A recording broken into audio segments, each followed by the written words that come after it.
What's good, Relocation Football League fans? It's your boy Smitty here with the final podcast of the regular season along with Bill. And man, this should be a great one. We're going to be recapping a lot of stuff to finalize the season. Of course, letting you guys know who the award winners are going to be, man. Bill, how you feeling about this podcast we got coming up here? Oh, I'm just excited, man. It's playoff time. It's time to have some fun. Yeah, man, I am excited. Right now, we are just a few days away from the playoffs. Cannot wait to see how that's going to go. Of course, we're going to talk more about that coming up and everything. I had a section in here that I had to take out because I just didn't have enough slots to put in my Elgato in terms of graphics for it. So you guys have already seen the statistics leaders of the entire league that we posted out on social media. So you guys already know who those guys are. If you don't, if you ask, to see who those guys are, I'll try to bring up the graphics at the end if somebody asks at the end of the stream after we cover all of our topics. But you can easily go and find out who those guys are on social media, especially on Instagram where we post most of our information like that first. But yeah, let's get into the final week of the season and recapping that, as the first game we kicked off with a bang. The Red Dragons taking on the Bulls. If the Red Dragons won, they were going to knock the Bulls out of the second seed, and they were able to get it done. Score was 25-16. To me, this was a classic Red Dragons game. The defense didn't really give up too much. The offense did enough to get the win, and yeah, they got the win. I will say, though, I expect the Red Dragons to hopefully get some more out of their offense. I know last week I don't think Bobo played, if I remember correctly, so I expect the offense to do a little bit better for the playoffs, but they're definitely going to need that once we get rolling into the big games. Yeah, I was. It's just an impressive win by the Red Dragons. Of course, I've kind of felt. The way I felt about it, I felt the Red Dragons were going to win this game, and they did do that. The Bulls had a little bit of trouble, especially with Lane Kearney. Just could not find himself in the rhythm too much with some accuracy issues, and also couldn't score. No touchdowns for him. Didn't throw any interceptions, so that's a good thing. For the most part, they did a pretty decent job of managing David Jones. None of the receivers really stepped off. Really got off, but a good job by the Red Dragons, just doing what they've been able to do all season. Just controlling the pace of the game, and also I was very impressed with how Coach was still able to have a successful running game, without CJ Bobo. He chose not to have him go out there and play. Didn't want to risk any injury. And Fender comes in. Russell Fender, he's been a running back on this team since, I believe, season 1, if I'm not mistaken. And look, you can see the stats right here: 27 carries, 135 yards, no touchdowns, but he was definitely carrying the offense down the field. An Obey kid and Anthony Savoy, that connection, I think that's going to be something that's going to be talked about for a long time in the future to come for the Red Dragons offense, and that's what's going to get them on track to be a dangerous team. But a great win right here for Coach Davis and the Red Dragons. And also with that win, just wanted to reiterate, with that win, they were able to move to the third seed. We'll talk more about that when we go into the playoffs. But moving on to the next game that we had following this one. Oh, okay. Wrong graphic. But anyway, the next game who we had following this one, we had the Shamrocks and the Gunners. This was a huge game for the Shamrocks. If they win, they had an opportunity to make it into the playoffs. Figured it would be a close game, and the Gunners absolutely punched them in the mouth. They said, no, you guys aren't making it. We refuse to have a losing season for the first time in franchise history. They go 8-8 after an impressive blowout win, 45-10. Ronnie Nickens. Oh, man, it was so great. Everybody who's been following the league knows that he's gone through 2 years of some rough patches, right, between his time with the Condors and, even the whole majority of the season now with the Gunners. And the Shamrocks just got the Gunners on a bad day. They figured it all out. They controlled the game. The defense was amazing. And you could see now, with the right system, what a guy like Nickens can do, and especially a guy like Jabri can do with a guy like that behind him, which we know was sort of their missing piece after losing Gadsden last year. So just a great performance by the Gunners. Be exciting next year to see those guys. Yeah, and it leaves you to wonder, man, if they had things together earlier on in the season, this would have definitely, in my opinion, have been a playoff team. Jabri Jackson, he was carrying the team pretty much the entire way by himself. But now that they see that they got the powerhouse Ronnie Nickens, he's been a little bit up there in age now, but still going to be able to utilize him and have a few couple of years with this guy in the backfield to really help out that offense. And I think they continue to go this way after this season. This is going to be a team that can find themselves back in the postseason, but they came out and absolutely put on a show. Like you said, Ronnie Nickens coming through looking like the season 2 Ronnie Nickens, man. 23 carries, 159 yards rushing. And I mean, these guys were just it seemed like they were just doing everything possible to avoid having their first losing season in franchise history. And I think that Jabri Jackson put this team on his back. He went last week I think they were home, if I'm not mistaken, or he might have been in Memphis, where they played the Steamers. Either way, a tough game. That's a playoff team. They were able to beat them 33-27. That was a big win. I didn't expect them, honestly, to win that game. They come in here and they just blow out the Shamrocks like this. I mean, this was just an impressive win for Coach James and the Gunners. And as for the Shamrocks, I mean, they, like you said, they just got the best of the Gunners at the worst time, and it cost them an opportunity to play in the postseason. Tom Wilson tried to do the best he could, but 3 interceptions, and this defense turned up. I mean, just nothing they could do, man. Big. Yeah, that defense came up big time. And Tavares Golson, who, if for guys who did get a look at the interception leader, he was the guy because of that pick 6 he had in that game. So, I mean, that was just a fantastic display by the Gunners there to lead hope for those Gunner fans in the future for next season. Tough break, though, for Coach Forsey and the Shamrocks, but they're going to look to kick it back next year.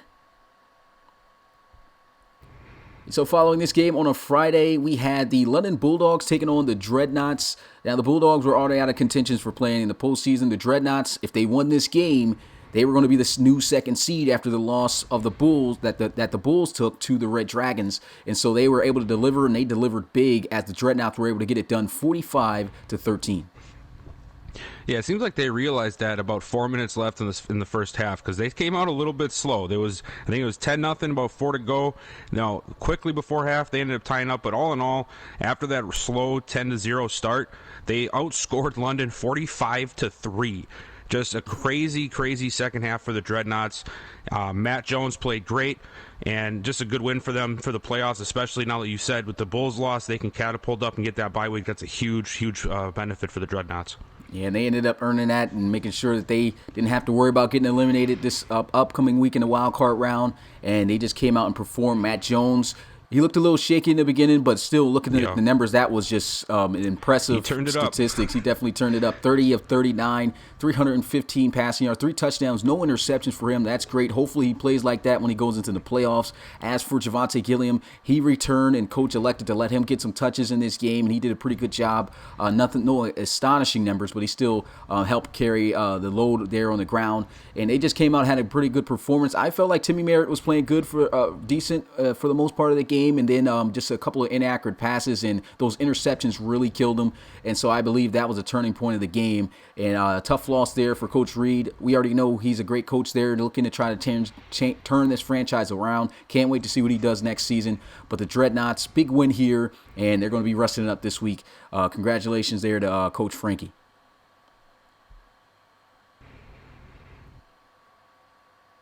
And waiting for this graphic to load up, but here it goes. We had the premier game starting off with the Voyagers and the Pioneers. At first, we felt that, hey, the Voyagers won this game, the Cougars won. They were in the playoffs. We'll talk more about that. But the Voyagers, I mean, I'm pretty sure that's how they felt too, because of all the hype that was building around that scenario. And they absolutely blew out the Pioneers, pretty much almost as expected, 44-17. Yeah, it's a great game for the Voyagers. I expected them to win this game regardless. Maybe not by this much of a deficit, because Glenn Hay just went off with 6 touchdowns. But yeah, it's a great game. Voyagers did what they needed to do. It's an unfortunate how things played out for them after the fact, but hopefully they can take some from it going into the offseason. And yeah, you can see here from the game notes, unfortunate the Voyagers won't be able to join the postseason, but like I said, we'll talk more about that. And and Glenn Hay, I mean, he had a phenomenal game, no interceptions, over 300 yards passing, 6 touchdowns, and now he's all-time in the all-time top 10 record right now for the most passing touchdowns in a single game. And you was talking about Drayton. I mean, yeah, Drayton's is a monster, man. He's going to be a beast for the Dreadnoughts. He's kind of middle-aged, getting up there, but I mean, he had a fantastic season this year. And look at B.J. Calloway, a little bit of an older guy, but still 6 carries, 72 yards. He was getting it done on the ground. And the Pioneers, just trying their best. McAfton didn't turn the ball over in interceptions. He was 21 of 29, is pretty good. Good numbers, but, Voyagers, hot team. They were at home, and they just did what they had to do to get the win that they felt was very important, and they finished the season 11-5. And as for the Pioneers, unfortunate for them, they'll be the second team in franchise history, in league history, to have a winless season. Following that game at 4 p.m. Eastern, we had the Snowhawks taking on the Condor. Good old rivalry here in the NFC West, and the Condors unable to best the Snowhawks as they were looking to try to avoid a losing season, and the Snowhawks were looking to not have their first season where they didn't have a winning season, and the Snowhawks were able to get it done. Very close game, though. They won by 8 points. Final score was 24-16. Yeah, and just based off of these two teams this year, it's really tough for me to say if the Condors played better than expected, if we're going off of like the how we expect the Snowhawks to usually be performing, or if the Snowhawks are still just not the team that we expected them to see this season, or like we saw last season. But regardless of that, Portland played defense well, and the offense did what they had to do. I did think, though, that the Condors' defense got some good pressure, which I was surprised by, as we know the Condors really aren't a defensive team, so it could be something for them to build off of going into the offseason. But one of these toss-up games I had, I wasn't really sure, but I figured as long as the Snowhawks didn't completely faceplant, they'd pull this one out. Yeah, this is a pretty good game by them. Not really too much to say about this. As you can see, like you said, the Condors, they actually played some pretty good football this year. Chase McCoy, he had a lot of really good games. He had a tough one in this one, even though he did play good for the most part. Those interceptions really hurt him. But just, as always, a good matchup when these two meet, and the Snowhawks just able to pull it off. Nothing really too much to say else about that. Just a good game. Yeah, and just to add to this with Chase McCoy, that guy has really good abilities, but the only thing that really knocks him is that he's just not consistent enough. He'll have a game like this, and then he'll go out and he'll throw 5 touchdowns and lead a comeback victory like we saw earlier this season. And a lot of the Condor's success going into the future is going to rely heavily on him getting a little bit more control of his game from week to week. Yeah, I agree. And following this game, we had a 6 o'clock game. The Black Knights taking on the Conquistadors again, a rivalry matchup. And the Black Knights were able to get the victory here, 29-12 in a rainy game against those pesky Mexico City Conquistadors, both ending 9-7. Yeah, this one, I don't really have a lot to say about this one. And neither team was really fighting for the playoffs. And you could really tell that from the Conquistadors because they just didn't seem to care that much throughout the game. Black Knights, on the other hand, they wanted to end the season on a good note, and they did. They got the scores that they needed, while the Conquistadors just settled for field goals for the most part. So, yeah, good game for the Black Knights. Yeah, it was definitely a great game. Well, not a great game. This was a sloppy game, to be honest. Yeah. Rain game, not a lot going on, wasn't a lot of scoring. This probably was definitely not one of the more exciting games this season.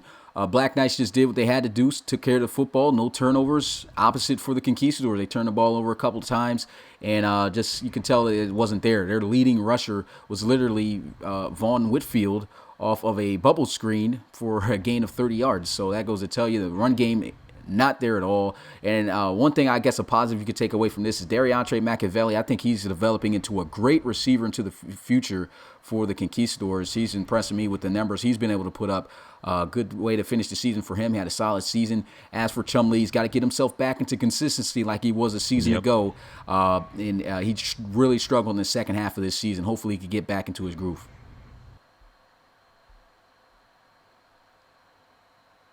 And moving on to the final game of the season, we'll talk more about what happened at the end. This is not the final game of the season, the final premier game that we had of the season in the regular season. But the Thunderbirds were able to get a handedly easy victory over the Tigers here, 41-13. But it definitely came at a cost as they lose LC3. I'm not going to harp more on that. We'll talk more about that later. But what's your overall takeaway from this game?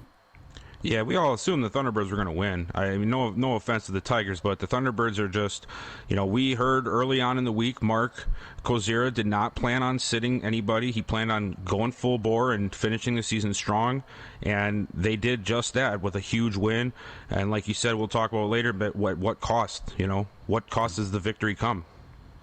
Yeah, and then Kozira, we already know he's a guy, doesn't like to sit his starters, and, that's just different type of personalities, and I guess, I can't say anything about that. They definitely finished the season strong like they wanted to. Of course, it's tough with the loss that they suffered. But at the end of the day, Thunderbirds did what they had to do. Tigers tried their best to put up a fight, but just nothing coming from it. But great victory for the Thunderbirds, and hopefully, well, not really hopefully, just best of luck to those guys in the postseason after that tough loss there.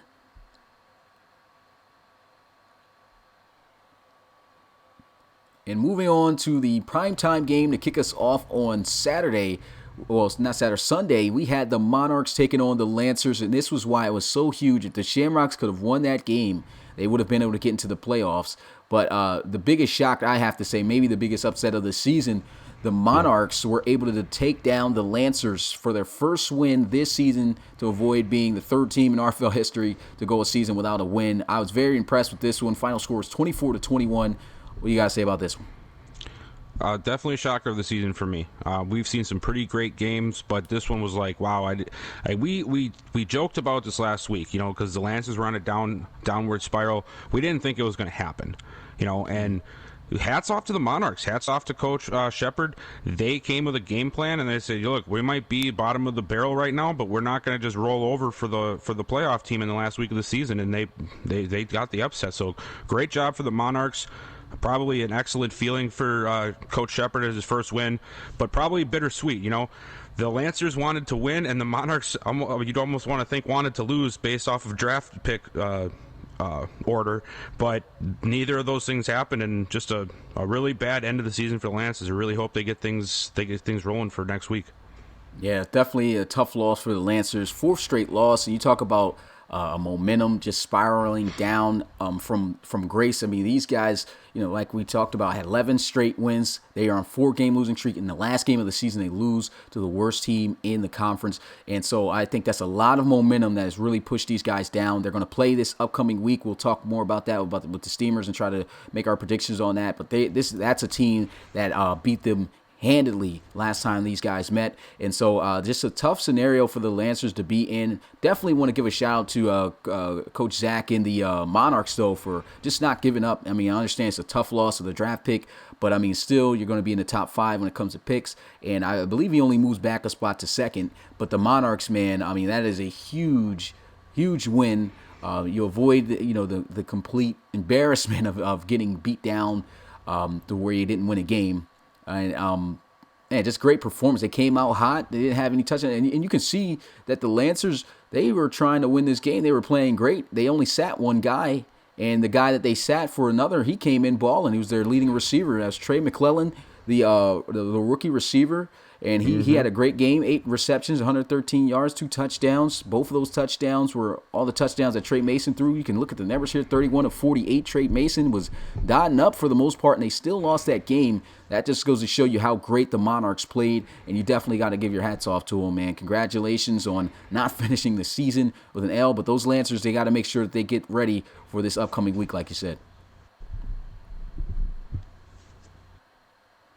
And then after that game, to finish out Sunday, we had your game against the Crusaders. This was pretty much a preseason game, and this was just a show of depth. And it looked like your depth was way on another level than the Crusaders as that final score ended up being a blowout by 48-3. Definitely didn't see the game going this way based off the cast that I rolled out there. But I'm astounded with the win. I'm very happy for my guys. It was great to be able to see the young guys and the backups abilities and see where they're at now at the end of the season as opposed to the preseason. It was just a really I'm really excited. I think I got a good group of guys for the future, and it showed that they can play really, really well when the time counts. Of course, it was against backups as well, but anytime you get that big of a win, you got to take some joy in it, and it was fun seeing that young quarterback, Jared Cunningham, whipping the ball around out there. He looked really good. Yeah, nothing really too much to say. Just very impressed with the way that your backups executed. It almost looked like the Explorers never sat anybody, the way they were executing. No mistakes on either side of the ball. They came up with huge plays, and the backups of the Crusaders just simply was not ready. They just don't have the depth or the talent like the backups that of your team, and we saw that clearly as Sears really struggled when it came to trying to move the ball in that defense. Their defense struggled with their backups to try to stop your offense, and it was just the depth getting outplayed here. But still can't wait to see what the matchup between you guys this upcoming week is going to be like once we get a look at those starters. And moving on to the second to last game on Monday, we had the Barons taking on the Elks. And the Barons were looking to try to finish the season with double digits in the win column, but the Elks had other plans. They were looking to finish the season yet again with a 9-7 record, and they did it in a pretty big way with a blowout victory of their own by 28 points. Final score was 38-10. This one is sort of close to the Black Knights and Conquistadors game. Neither team is really going for the playoffs at this point. One of the teams came out like it was week 17 and there wasn't nothing happening next week. The other team played like they were playing for the next 4 weeks. And, neither quarterback, in my opinion, had a very strong passing day. But the big difference was the Elks' ferocious defense and that guy named Garrison Ash. Man, that guy, he is. Does he go a week without getting a fumble? I'm curious about that. Do we know if he's had a game? He averages one game of fumbles, so I'm pretty sure he forced a fumble every game he played. That's crazy. And, one other thing about this Elks, they've had a lot of a back and forther mediocrity from the running game. McSpadden looked really good today or in this game at running back instead of Darius Martin. I don't know if McSpadden just knows the playbook better or what, but he needs to get some more touches next year. And just a good win for the Elks. It was a great win for the Elks, and I saw right away while I was calling this game with Rob that they found some way to exploit the middle of this defense. Whatever they had going in the middle of the defense, from the D-line to the linebackers, they were just getting blocked and washed down, and they could not get off the blocks, and they just kept pounding it up the gut with dives with Darren McSpadden and the speed of the guy. I mean, he doesn't mess around, juke and all that. He just goes straight downhill, attacks the hole, and just was a great method that just killed the defense of the Barons. And speaking of defense, like you said, the Elks defense is playing lights out. The Barons could not do anything at all against them. When they did have a big play, they paid for it with either a big hit or, of course, a fumble from Garrison Ash. But, I mean, this defense was just definitely getting it done. And like you said, both quarterbacks did not really show up too much when it came to passing the ball. Bain didn't throw the ball that much. He was 10 of 9, 135 yards, no touchdowns, no interceptions. But he also had 89 yards on the ground, so he was very effective. When he got kicked out the game, in came for the first time Simon Tilsky, the old 37-year-old. He threw 3 passes, and he actually got to throw a touchdown. So, I mean, that was impressive to see there. Just a great win for the Elks and the Barons. I know they're just going to look to try to see what they can do to get ready for next season to try to be able to compete in that NFC North. And as for the Elks, they're going to be looking at how they can win the NFC West as opposed to just falling in second place after a tough breakdown of the final games of the season. But great way to finish the season for Coach Law and the Elks. Yeah, and I'm definitely happy that guy is not in the playoffs, man. That Garrison Ash is... He makes a coach sweat all week long trying to figure out if they can avoid him hitting somebody. Yeah, led the league by far, I believe, by 5 forced fumbles. The next closest had 13. Yeah, he's every hit. I mean, he had like an 80% forced fumble rate, for crying out loud. If anybody didn't see, if you're part of the Discord and you saw the Garrison Ash highlight that someone made, I think it was Markel that made it. I mean, he had literally over 8 minutes of film of him hitting people hard. Like, I mean, that's a lot of time of big hits throughout a highlight tape. So, I mean, that guy was the real deal, man. Yeah, Marshall, if you're listening, you wanna make a trade? Hands down, let that happen. Yeah, definitely not. Hands down, the best safety in the RFL, and that's nothing I don't feel anybody can debate. I won't. And here goes the final game. This was the biggest game, I'd say, of the season. The hype definitely lived up to it all. And I know you're going to break down some of the plays. I remember you got into the call after the game, was just like talking about how the last final seconds of that game broke down. But the Cougars, man, it was win or go home. Whoever won going to the playoffs, whoever lost is out. And we thought it was a scenario where, if the Cougars win, the Voyagers would join them. And if the Huskies win, the Sentinels would join them. But that was not the case. The Sentinels had leverage either way. So that's why they're in the playoffs. We'll talk more about that once again. And as for the Cougars, they were able to get it done, man, in an amazing fashion on the road in Toronto, splitting the score, avoiding the sweep with a final score of 22-17. What a game, man. This, like you said, this lived up to all the hype it got leading up to it. It just 2 great teams, 2 great coaches, 2 great game plans, and they clashed. And and it came down to the wire. And I gotta mention the plays, and I think anybody who follows the RFL regularly knows the plays I'm going to talk about. That final drive to seal the game, that play by Rob Slater, it perfectly explained the Cougars' season. Just refusing to go down. I've never seen that in this game. I have not. I've seen the break sack animation. I have never seen somebody not get creamed a half a second later with a different person for a sack. And for him to get that ball off and deliver that on a third down to seal the game, and that was incredible to watch. You can't not cheer for a team when you see something like that, especially considering, as we know, the struggles that the Cougars had earlier on. They started out like 500 after 6 weeks or something along those lines. For them to battle back with the kind of schedule they have, and it was all on the line for both teams. The Cougars just wanted it that just a tad bit more, it seemed, and Rob Slater was not about to let them end in Week 17. Just a great game.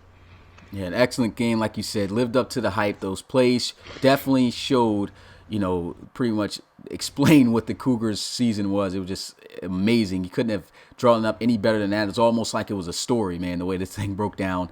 And as for the Cougars, I mean, it wasn't only just Rob Slater, even though I think that was the biggest play of the game with him breaking that tackle. I mean, Denard Locker, he rushed for over 100 yards in this game, but the entire game, it was almost as if he just was aware every play, every tackle attempt of Brett Rattay, he avoided them, and he just kept powering through. And I think that he was letting the offense know, like, hey, I know we got a big hitter on this defense, but we're going to get by this. And he just kept making them look silly, kept making huge plays, running through guys, and he was able to lead the Cougars to an unforgettable win. That definitely an RFL classic.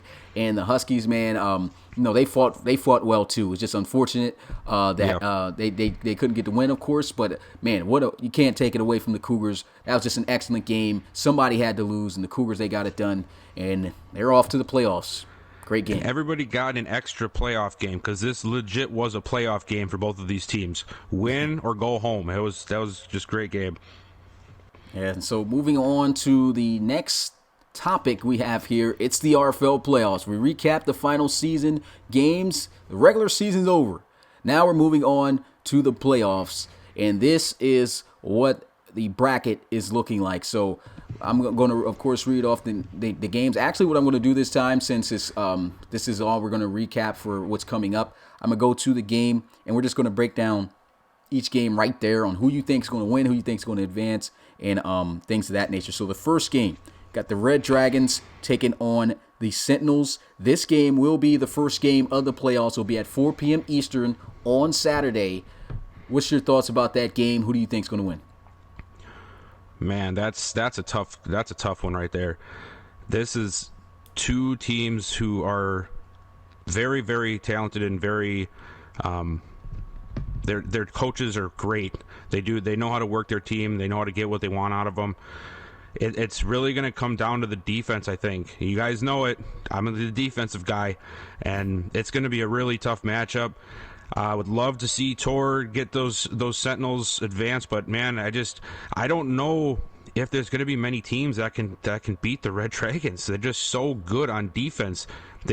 Every single game they play, the offense they play, no matter if they're the first ranked or the worst ranked, they somehow make them look just not like themselves, and you don't see that from every defense. And it's hard for me to pick against them because of my strong beliefs of defense. So as much as I like Tor, I gotta go with the Red Dragons here. It's my gut feeling. Yeah, I got the same feeling there. I just feel like the Red Dragons defense is going to be too much. The offense of the Sentinels is really good. It really is. But I feel like the only offense I feel that can probably trump that defense is the Celtic Tigers. And the Sentinels are close. They're up there, but they just can't get it done. I don't think they'll be able to get it done. Their defense, it's not the same like it was back in season 3. I think their defense is pretty solid.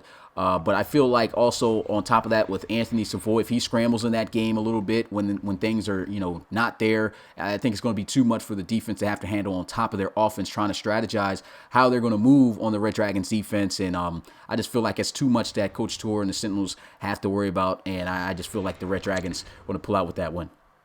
Yeah, like I said, that's a really tough call to make. The one thing, though, that has me believing that the Sentinels have a very, very good chance is For one, the Coach Armstrong, and two, I'm pretty sure Bobby Boucher is not going to be playing in this game, so there might be a spot for weakness that the Sentinels might be able to attack, so we'll have to keep an eye and see if they do that. Yeah, and then following this game, it's your game. That will be on that same day on Saturday at 8 p.m. Eastern. The Crusaders taking on the Explorers again. What's your thoughts on your game? I know you're going to pick your team, but give us a good breakdown. Of course I'm going to pick my team. I'd be saying this. I say this all season long. I'd be stupid and not a real coach if I don't pick my own team. I do, however, believe that it's going to be a lot better of a game than it was last week. It's going to be starters for starters. The Crusaders have Bentley back. This is the first time he'll be back since, what week did he get injured? Was it like week 8 or something? I think it was week 11. Week 11. Okay, so even later. But regardless of that, we saw what the Crusaders could do with Bentley when he was healthy, how more comfortable Wakefield seemed to feel with him. And as we know, he's almost still led the league in the NFC for receiving touchdowns for only playing 11 weeks. That's crazy. Like, he was just on fire. So I'm not going to sit here and say that this is going to be an easy win. I know there's a lot of people who think I'm going to easily win, and I am not one of them. This is going to be a playoff game through two teams who earn their way to the playoffs. And Bentley's coming back. It's going to be a tough one, but of course I think I'm going to be able to find a way to get it done. Yeah, and I do agree with you. I think this is going to be a much more tighter game. Just when you get Elijah Bentley back into the lineup with the way he's played, and if he's back on rhythm like that, this is a very tough team to beat. They are. You guys have the home field advantage, so that you got that working with you. But this is definitely a difficult team to just be able to stop offensively. The biggest issue though with them is their defense. Their defense has not been, in my opinion, good at all. They've been decent in okay games against okay opponents, but against really good teams, powerhouse teams, their defense has just not been existent. And against a team like yours, I just feel like you're going to be able to move the ball way more effectively than their offense. And even if it is the same tier offense, the way that you guys are moving down the field, I just feel like you have the better offense. So you're going to win that game there, in my opinion. That's my thoughts on it. This is something I got to add to this because I don't even know if you're aware of this. There has been, in the last 2 hours in the Discord, around $70,000 of reload bucks placed on my team to win. That's crazy. And I'm going to tell everybody right now, if you guys go and jinx me with all of these crazy bets, I'm coming to take some of them bucks back myself once this is all over with. I'm recording the names. Well, all I gotta say, Bill, is you better win that game for your sake and theirs. I'm gonna destroy the entire economy of RFL Reload Bucks if I don't win this game. That's horrible. It's going to be 2008 again, or the Great Depression. Call me Corona. Definitely don't want that happening. So a lot riding on that game right there. And as for the final day of games for the first week of the wild card round, we're going to start off with the Steamers taking on the Lancers. This will be the second time that they've met.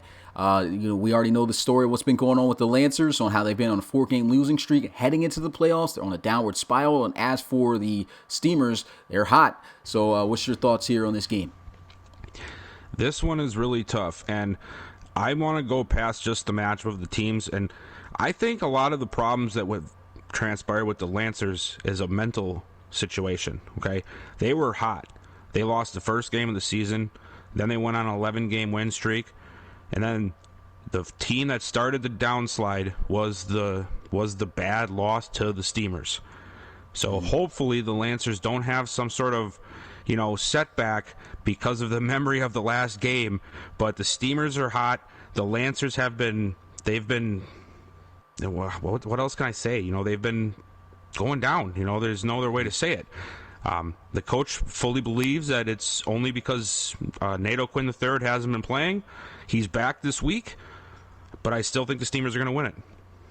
Yeah, it's just a huge game. The Steamers won this, like you said, handily the last time. I think also with them being at home on top of that and the downward spiral with the Lancers, I think it'll still be a decent game. I think it could be a good game, but I just really am more leaning towards the Steamers winning this one. Not like they did last time. I think it'll be a little bit more closer, but I do feel like the Steamers definitely have the upper hand coming into this one. The momentum I don't feel is going to be there coming into this game for the Lancers, and I just don't see them winning this one. And as for the final game of the first week of the RFL playoffs, it's a rematch in the AFC North for the wild card round here. The former number 2 Bulls, after their loss to the Red Dragons, dropped down to 4th, and now they have to take on the team that blew them out in their last matchup, 41-0. Cougars versus Bulls. Who do you think is going to win that one? This is sort of the same wavelength as the Steamers Lancers. Yeah. The Bulls were riding high for most of the season. Maybe had one loss here, nothing really too crazy. And then the Cougars came to town the second time and just destroyed everything that they thought was normal for them. 41-0 is that's a bad loss to take. I can say that as a coach. If I lost 41-0, that sucks. And then they go and they drop another one this past week. They're on the same downward spiral right now that the Lancers are. Hopefully that they can try to bounce back, but the Cougars are really hot right now. We just saw the last game they played. They're feeling it. I think the Cougars take this one.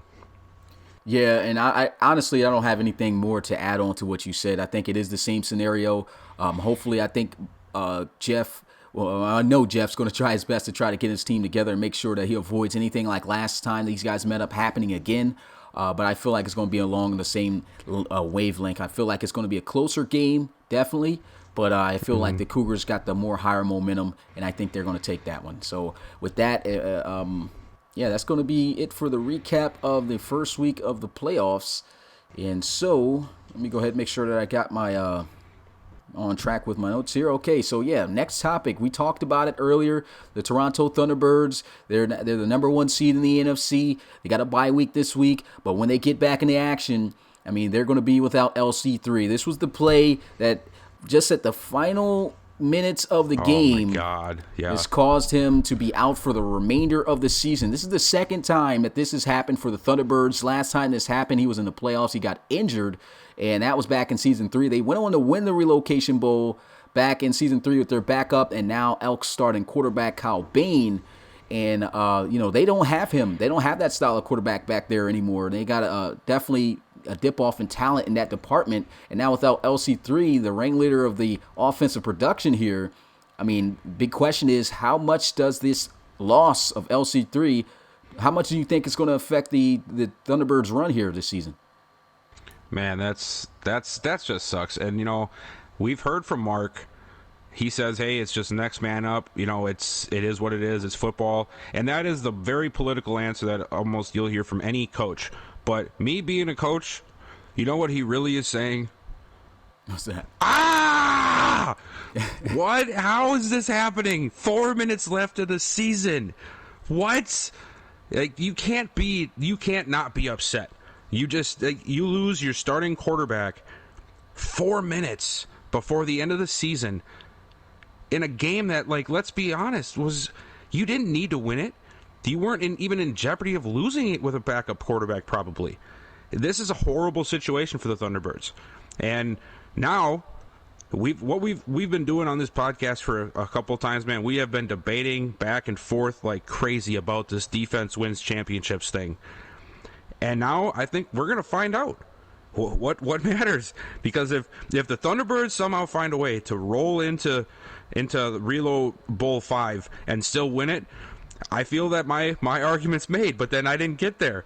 But, this is the true testament to it. How much does defense matter? Because we can't say that even with the Red Dragons, this Thunderbirds defense just brings a little level of something different. They have something different about them. The Red Dragons shut everybody down. The Thunderbirds sort of just beat the crap out of them. The forced turnovers, the 8 sacks in a game. They have a different level to them than any other defense in the league, my opinion.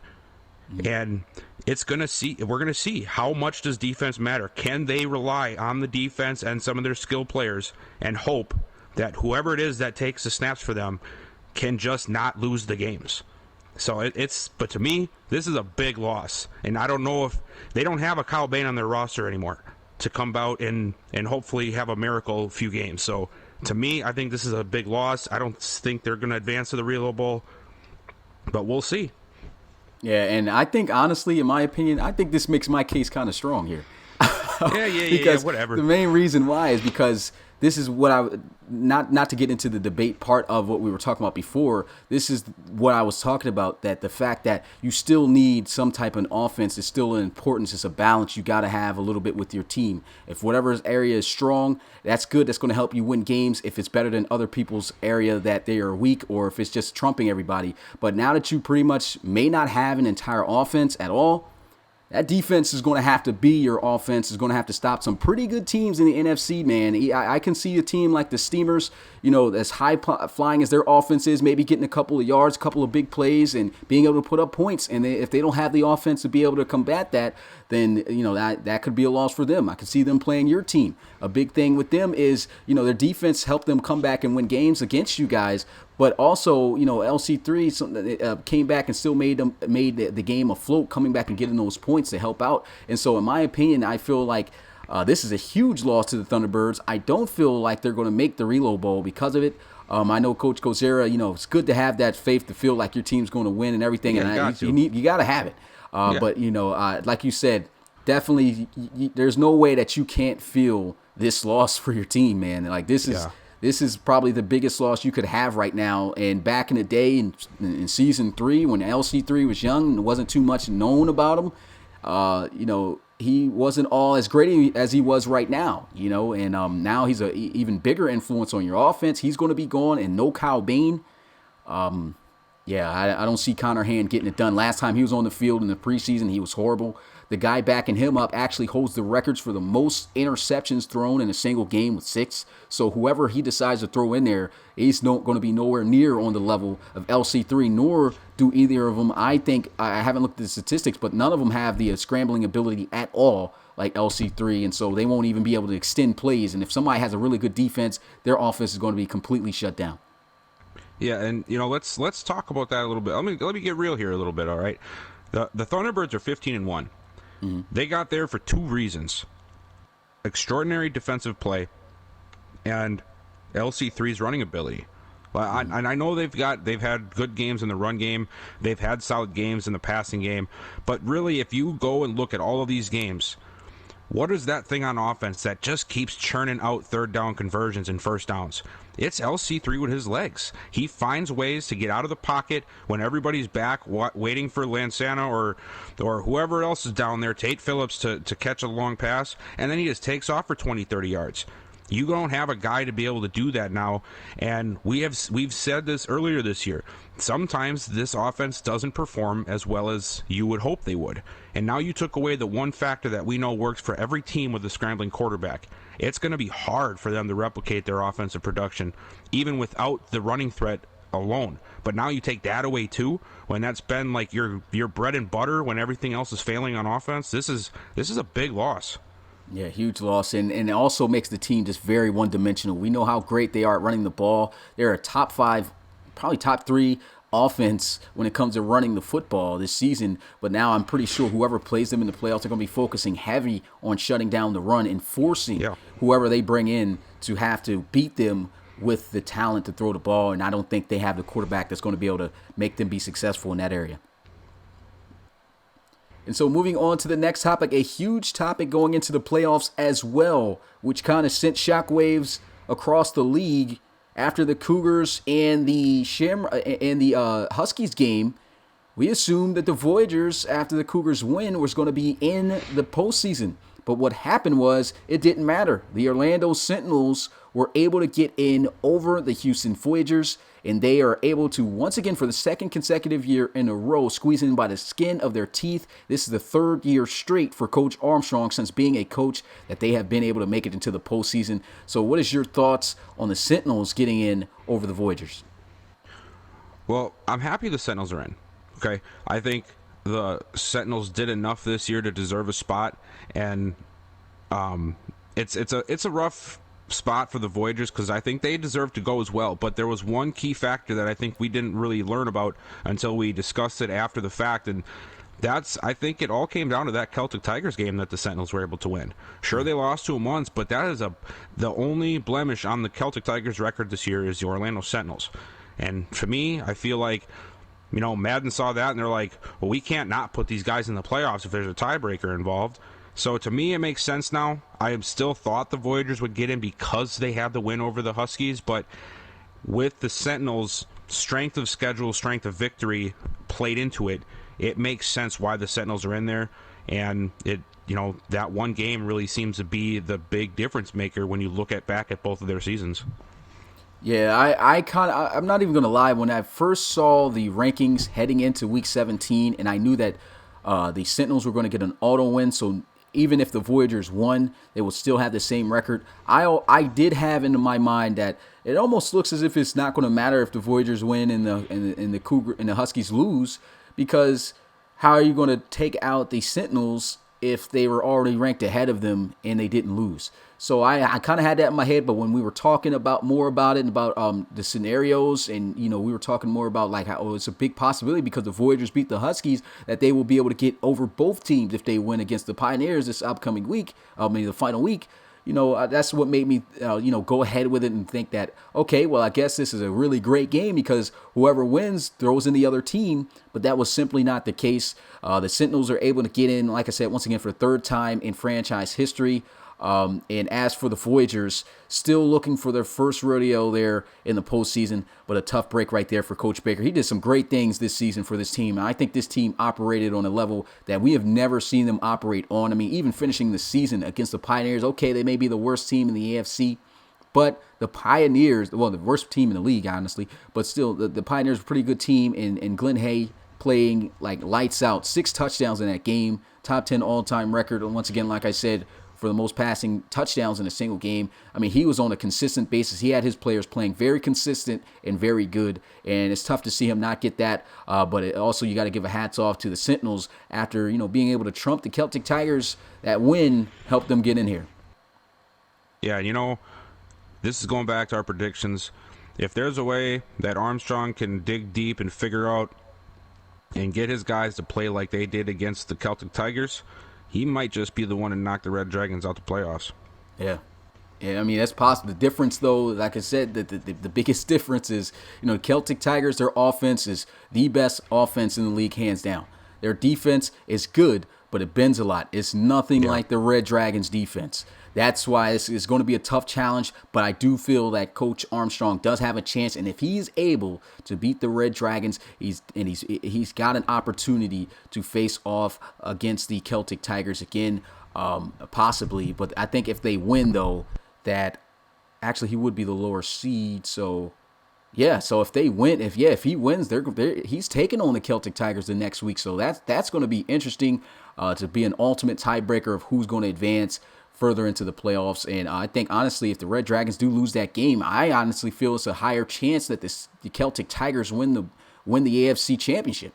I feel like the only team, in my opinion, in the AFC that can really compete, I'm not necessarily compete, but can beat them possibly, was the Red Dragons. And so with that, if they do get that elimination, and I think that's definitely going to raise the chance of the GOAT getting his first ever Reload Bowl and solidifying his status.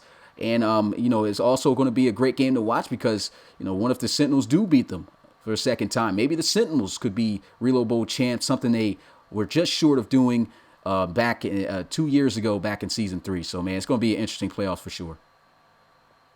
But you guys already know what it is time for. We've reached pretty much all of our topics, and it's time to move on to the biggest awards that we give out, and that's the yearly awards of the RFL, and we're going to start in the NFC. This should be huge, man. Let me make sure that I click the right graphic. I don't want to press the wrong thing, so let me make sure that that's right first. So it starts out with Offensive Player of the Year. Okay, so here we go. All right, so first we're going to start out in the NFC. This is what the moment you guys have all been waiting for, trying to figure out who's going to win these awards. In the NFC, we'll start out with the Offensive Player of the Year award. And for the NFC, that winner, number 5 of the Houston Gunners, Jabri Jackson, able to win this award, man. Any thoughts or anything you got to say about him winning this award, Bill? Well, I do believe that he was very deserving of the award. We saw, like, the Gunners didn't have the best of seasons, but I mean, look at what he had to do all season, man. He forced that team into some games, man, just because he is a very talented guy, and I can see why they made him the offensive player of the year. I mean, it makes sense. He carried that Gunners team for many weeks and did it himself, and yeah, you can't really argue against it. Yeah, Jabri Jackson, I think he definitely deserved this award. It was between him and Tom Wilson for this, and just the fact that Jabri was able to beat him the last season the way that he did. Also on top of that, I think that really put the icing on the cake, and I think he was more so the entire team than Tom Wilson was. And this was a guy that was single-handedly, in some cases, as he's always been doing throughout his career, beating teams by himself, and so definitely deserving of this award. And nothing else to say about this guy. Just a great player all around. Moving on to the next award. The next award that we got coming up is for NFC Defensive Player of the Year. And for the NFC Defensive Player of the Year award, it was won by a linebacker I'm in the wrong category here. Let me get in the NFC file. Okay, because I was doing. Okay, I know it was run by a linebacker though. Here, I could be wrong. Actually, I am wrong. Yeah, I am wrong.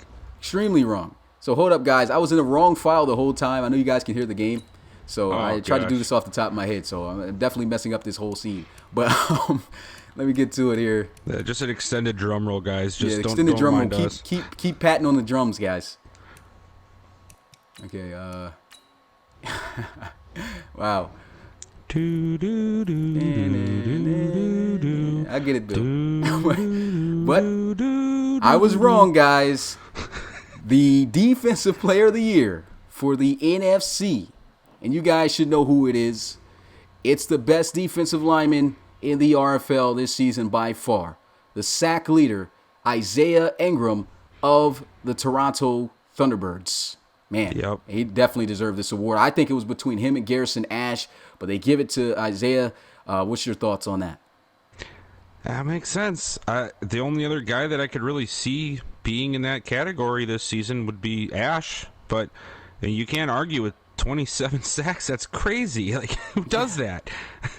27 and a half. That's ridiculous. I mean, both guys had crazy stats in terms of record holders. Both of them broke records. Garrison Ash with the most forced fumbles, forcing the season in RFL history, and Isaiah Ingram, like we said, most sacks in RFL history in a single season. And I think he definitely deserved this award, man. We knew from day one that he was going to win at the way he started out. I gotta get some clout for myself here, man. Speaking of sacks, all right.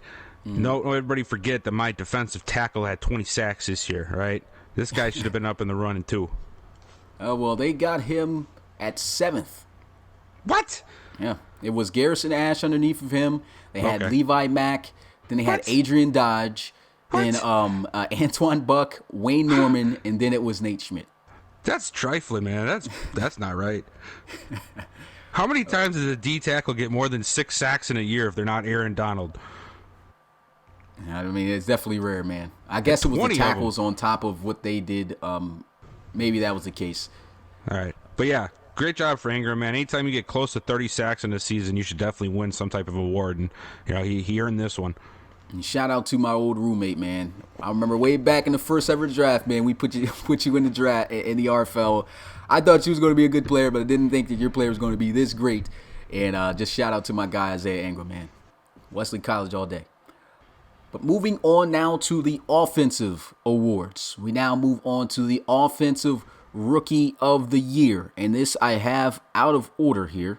It's got to be out of order because I can see where this is at. So the Offensive Rookie of the Year award for the NFC goes to Monarchs running back. Now, was it going to... Defense help the Marshals to a great time you get a rookie in the draft, you hope that he's going to perform like Barry does, and he deserved it. Yeah, so what I'm going to do here is I'm going to announce the next award. Hopefully I got them lined up. I had them lined up, but I don't know why Elgato. I don't know what right.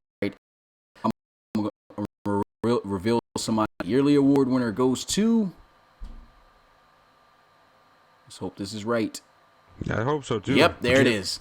Okay. Reavers quarterback takes home this award for the NFC, and I'm pretty sure I got everything else to follow, so I think I know where I'm at right now. Great quarterback in this league, known to be a gambling gunslinger, as I put in the award for him, also leading the league in passing touchdowns. I think that's a huge reason on why he won the award. Had quite a few blemishes in terms of interceptions, but a great quarterback for the NFC nonetheless. I think he was the best for sure. And yeah, what's your thoughts on him? Yeah, just like Justin says, this guy's not comfortable in a game until he throws one or two stupid interceptions. But as soon as he does that, he's lights out from there. He did it many times. A few games where we saw him come back and win the game in the fourth quarter. Excellent quarterback, and he's the leader of this very young team, and I think he deserves the award. Yeah, great quarterback, man. Next award for the NFC goes down to the running back category here, and the NFC Best Running Back of the Year award goes to the league's leading rusher, the new acquisition to the Desperados, running back Tavion Hall. Man, this was a great running back. He came in. Everyone had predictions to think that he was going to lead the league in rushing, and he went on and did it. And pretty much it was between him and Trey Worsley. It seems like everyone was right. But, I mean, Tavion Hall came in, set the tone, lived up to all the expectations, and he is the NFC's best running back of the year. What's your thoughts on him? Definitely deserves it. Had an amazing season.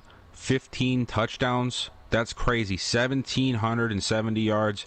And he was that close to getting to sniffing Darius Martin from last year. For it being his first season in the RFL, it was a big reason why the Desperados had such a turnaround season this year. I mean, you take him away, and what's to say they don't lose a couple more games? So, great job. Tavion Hall deserves it. And just for clarification, like from the NFC side, my running back was second place, and he's over 400 yards and 8 touchdowns above him. Just goes to show how much domination was done for Tavion Hall on the ground this year. He had a great season. Congratulations to Tavion Hall. Hopefully he'll be able to rewatch this, as he's the NFC Best Running Back of the Year here in Season 5 of the RFL. Moving on to the next award, we move on to the Best Wide Receiver in the NFC, and this is going to go right back to Memphis, the young star, Romeo Jackson. As, yep, there he goes. Graphic comes up, and Romeo Jackson led the RFL in receiving yards with 1,592 yards, just able to notch Matt Niani on the AFC side. He was a great receiver, had a lot of huge plays. If I'm not mistaken, I think he had 12 touchdowns. And so that was second most in the RFL this season. A monster season, well deserving of the award. He's been developing as fast as any other receiver that I've seen in the RFL, man, and he's more than deserving of this award. What's your thoughts on Romeo Jackson? I think he deserves the award too. I just think that he should be thanking his lucky stars that Bentley went down, because I think we all know if Bentley would have kept on his pack, he would have probably been way above that. But nonetheless, Romeo Jackson, Justin's been clamoring for him for the last year and a half, and he says it all the time, and he proved it. Romeo Jackson is a star in the league now. I think he's a household name, and I think he put himself up there with some of the other greats in the league after this season. Yeah, fantastic season for him.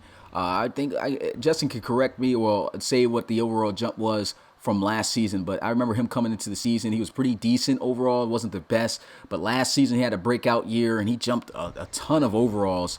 And then this season he just delivered and was more consistent, and he's just developing into become one of the best receivers, if not already one of the best receivers in the RFL. And so we move on to the next award.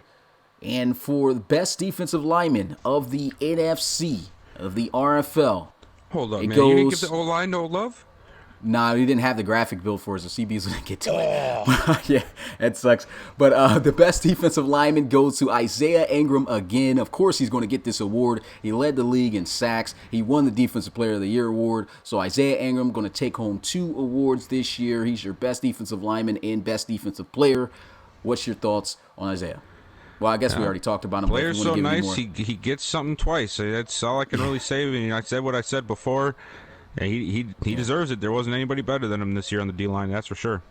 Yeah, since he won this, this is second award, we already talked about him already. I guess not really too much to say about him, but well deserving of this award. He's just a monster, best defensive player in my opinion in the RFL. Man, he's just going to continue to get better and better. He's not even a 99 yet, so imagine when he gets to that status, how he's going to be. This could be a guy winning this award for years to come, to be honest, back to back. We move on to the next award, and this time it is a linebacker, as it's for the NFC Best Linebacker of the Year award. And for Best Linebacker of the Year, it's going to go to the Oklahoma City Lancers linebacker, Kason Fine. And Kason Fine, man, he was a great defensive player this season for the Lancers. Made a lot of tackles. He also he tied for the most tackles for loss this season with Kit Morrison, his former teammate, with 27, combining for a total of 54 tackles for loss between the two. I mean, those guys were getting it done, but Kason Fine made a ton of tackles, made a ton of plays.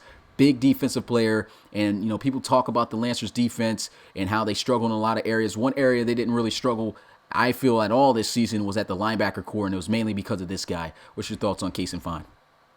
Yeah, he had 27 tackles for loss is big from a linebacker. You hope that your defensive end can get that, or maybe somebody on the D line, but a linebacker to come in for 27 tackles for loss and then to add 10 sacks on top of that. And, I mean, it just a great overall season for the team and really, really helped that defense, which we knew was going to be an issue for the Lancers. Sort of helped round that out throughout the year and help that defense maybe get a little bit more juice in them. So, yeah, he deserves it.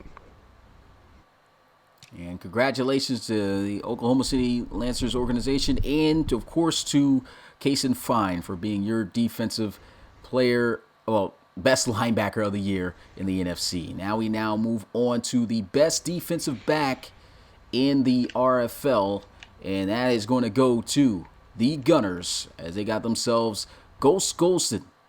That's my nickname I just gave him, as he was a ghost out there. He was lurking. He was getting picks, led the RFL in interceptions with 7, and Golston is your NFC best defensive back of the year. You can't just make up names like that at the drop of a hat. Yep. Golston. Nope. Okay, then. No, he had a great season. I don't think some people might not believe that he was deserving of it, just for the fact that the Gunners were on not the best trajectories this year, but the defense has been playing a lot better than some people give him credit for, and a big reason why is Golston. So yeah, it's hard to get 7 picks, man. It's not easy, especially in the RFL with all these crazy good quarterbacks. So definitely deserving of the award. Yeah, and I was very shocked that and it's crazy that I might as well say it now since we're almost done with the NFC awards. No Garrison Ash. Garrison Ash did not win a single award. That's what I was wondering. That is crazy. How is that happening? And I get, mainly the defensive back award comes off from interceptions. I know that's a fact, and so that's why Golston won that, because he led in interceptions. Garrison Ash had 3 interceptions this season, even though he was a monster. Defensive backs awards pretty much goes off of those picks, and so that's why he won this. And then when it came for defensive player of the award, defensive player of the year award, I'm sure if it was no Isaiah Ingram, he would have won it. But Isaiah Ingram, absolute monster, and I think he was deserving of it, and he got it done.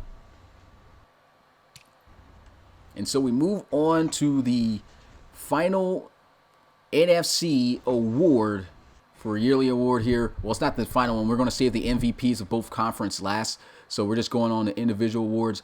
But here we go for the best kicker. We didn't leave the kickers out. We may have done it to the offensive linemen, but the kickers are still but the offensive linemen don't.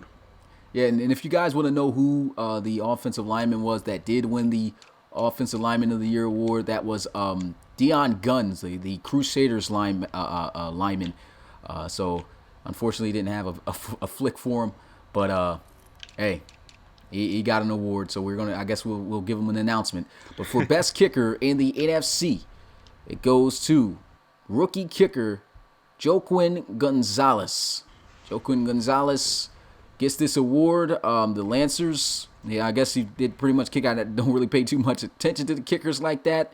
But hey, he must have did a great job knocking down most of his kicks, as he's going to be the best kicker of the NFC.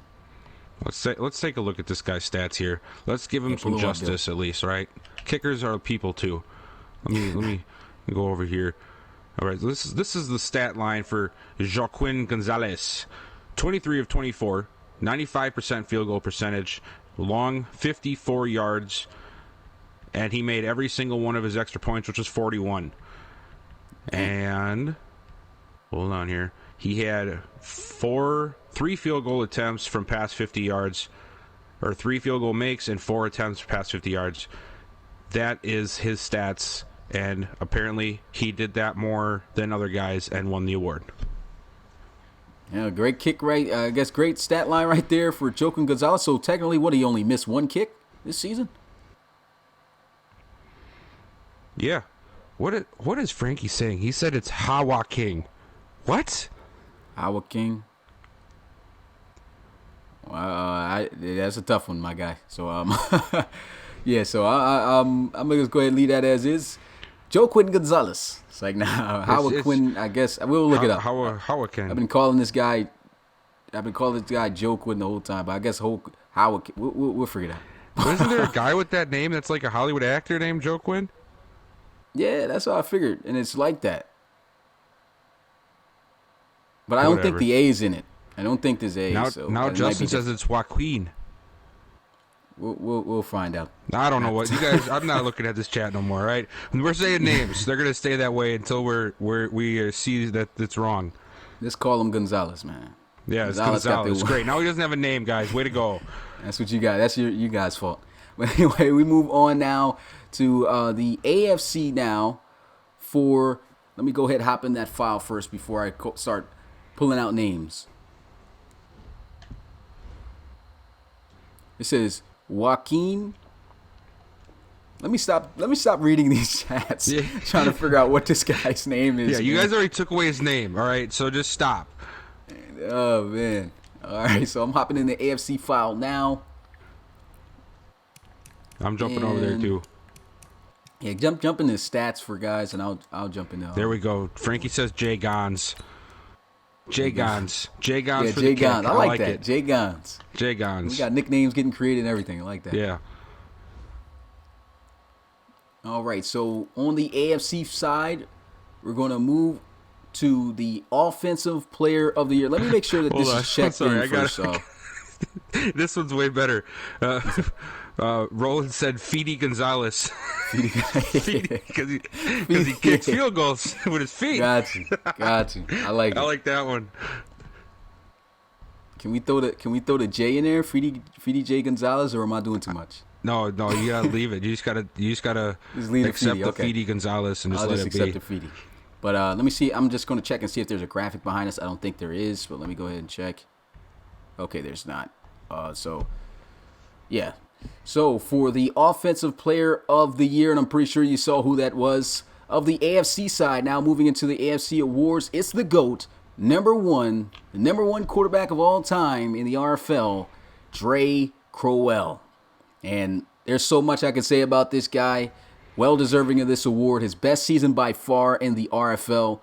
I mean, and that's saying a lot. He's had a lot. Every single season he's had in the RFL has been tremendous. And he has thrown for a lot of big comebacks and games that will be memorable in RFL history. And, I mean, to lead the RFL for the first time in his career in passing yards, and that's to say a lot around a lot of great quarterbacks like Hunter Mackey, who passed for over 5,000 yards twice. Who else? Brady Hudson, who had 49 touchdowns, still the record for the most passing touchdowns, and in that season he had 5,400 and something yards. But Dre Crowell becomes also the all-time leader for the most passing yards in a single season so far, with 5,550 yards. Definitely deserving of this award. Led his team to the best season that they've ever had, also in franchise history, a 15-1 record.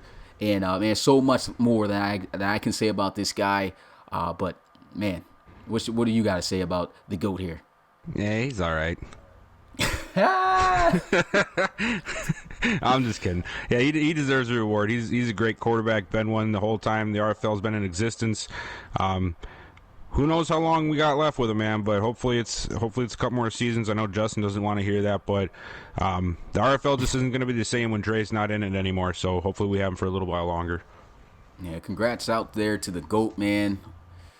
Well deserving of the award. And we're going to move on. I'll talk more about him, but we're going to move on to the Defensive Player of the Year of the AFC. And that's going to go to San Diego. The Red Dragons linebacker, all-time veteran. It's Charles Raymond. He's won this award before. And here he is winning it for the second time. Actually, this is the first time he's won Defensive Player of the Year award, actually. So that's a big award right there, big milestone for him. Still an older guy, but still making impact plays. He was there for the original top-tier defense in the RFL. That Season 2 Red Dragons defense will never be forgettable, and this was the guy who led the front lines of that defense, still leading them to one of the best defense, still currently in the RFL. Had a ton of sacks this year, led the AFC in sacks this year, and deserving of the Defensive Player of the Year award for sure. What's your thoughts on Charles Raymond? Yeah, definitely. He deserves it. Part of the best defense in the league right now. 22.5 sacks from the linebacker position. That's always something you can't look past. And then on top of that, he adds, what did he have? I'm on the stats here. 15 tackles for loss, 95 tackles altogether. He's the captain of the best, one of the best defenses in the league, and he deserves it. Yeah, I'd say captain of the one of the best defensive leagues right now currently, but I say captain of the best defense of all time, in my opinion, so far currently in the RFL. I mean, this guy just doesn't look like he ages at all on that defensive side of the ball. And moving on to the next award, we now move on to the Offensive Rookie of the Year for the AFC. Big awaited award right here, and I think this was a clear runaway as the Red Dragons claim another player onto their award list. It's going to be rookie quarterback Anthony Savoy. Man, fantastic season for him. Definitely a great dual threat coming into this league. Still a lot of areas he needs to work on in terms of accuracy, but his ability to be a dual threat shaping up to be maybe as dangerous as in the future as the guys like LC3 and Jabri Jackson. This guy was a full-out monster. Shout out to Kablam King. In your first season, was a top draft pick. He was drafted in the first round, lived up to expectations, led his team to a playoffs his first season, and the Red Dragons get it done here, man, with a Offensive Rookie of the Year out of Anthony Savoy. What's your thoughts on Savoy? I think he's definitely deserving of it. He had over 700 yards rushing, 5 touchdowns from the quarterback position, and while we have given him a hard time with some of his passing, if you go and look at his full season stats, it really is not end up being as bad as it seemed. He had 3,700 yards throwing. He had 71% completion percentage, and then 25 touchdowns, only 8 interceptions. So he really didn't have he didn't have an outstanding passing season, but for a rookie, that's outstanding. He's definitely deserving of it. Yeah, shout out to Kablam King, man. I know he was talking a lot. He was hoping his guy was going to win the award. Everyone, when he got drafted, figured he was going to win this award, and he got it done, man. Definitely delivered. Looking forward to see what he does in the playoffs, and of course for seasons to come afterwards to take this Red Dragons team to that next level. Wait a minute.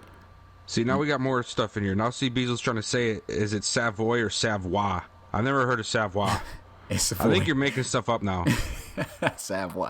It's Savoy, because definitely the guy who submitted him had a whole Road to Glory series on his channel. That's Kablam King, and most of you guys should already know him in the community. And now Banana says it's Savoy. Okay, you guys are done. Yeah, you guys aren't allowed to do We're done reading the name edition. Yeah, you're done. In the chat here. You guys are terrible. Good thing that you guys aren't up here as commentators, man. And I know we do a bad job, but I can't imagine what you guys would do if you was up here.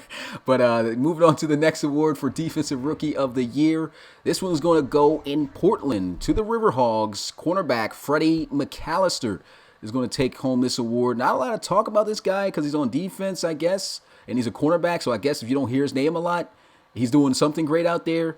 Well deserving of this award because even the times that he did make plays, I just noticed they were big plays. He made a lot of big plays for the Red Dragons as a rookie. Good interceptions he's had, and I think he was definitely more than deserving of this award in the AFC this year. Yeah, he had 3 picks. He had a sack, and he had 11 deflections. So, I mean, it's it's a very tough position to play cornerback, and anybody who's played corner knows a lot more about it than I do. But I know just from watching, it's a position that you don't really get looked at if you're doing your job right, and you get all of the eyes on you if you're not doing your job right. And some of the guys that don't perform like Golston does with 7 interceptions and stuff like that, and have multiple defensive touchdowns, those guys get put under the rug sometimes because they don't have the stats to go with it. But a lot of the times with corners, the less your name is talked about, the better you're doing. And he did that all season long. He might not have been the flashiest guy, but he didn't give up a bunch of stuff, and he deserves it. Yeah, excellent choice right there for the Defensive Rookie of the Year. I'm looking at the other guys. Definitely worthy of being in the conversation, but Freddie McAllister just doing a lot more, getting it done for those Riverhawks, coming up in big moments. Moving on to the next award. This one is for Best Quarterback of the Year, and we all know where this is going. It's the GOAT again with his second award of the AFC. Best Quarterback, Dre Crowell. Nothing really too much to say about this one. Led the league in passing for the first time. Once again, like I said, this is a monster season, his best season in the league, and well deserving of the award. And we move on to the next award, and this one's going to stay in Dublin as the Celtic Tigers add another player for best running back. You guys know who he is. It's Trey Worsley. Trey Worsley was an absolute monster. He led the AFC. This is actually the fifth straight season. Every season he's been in the league, every season that the RFL has had, he has led his conference in rushing yards. Really? That is, yes. Even last year? Even last year.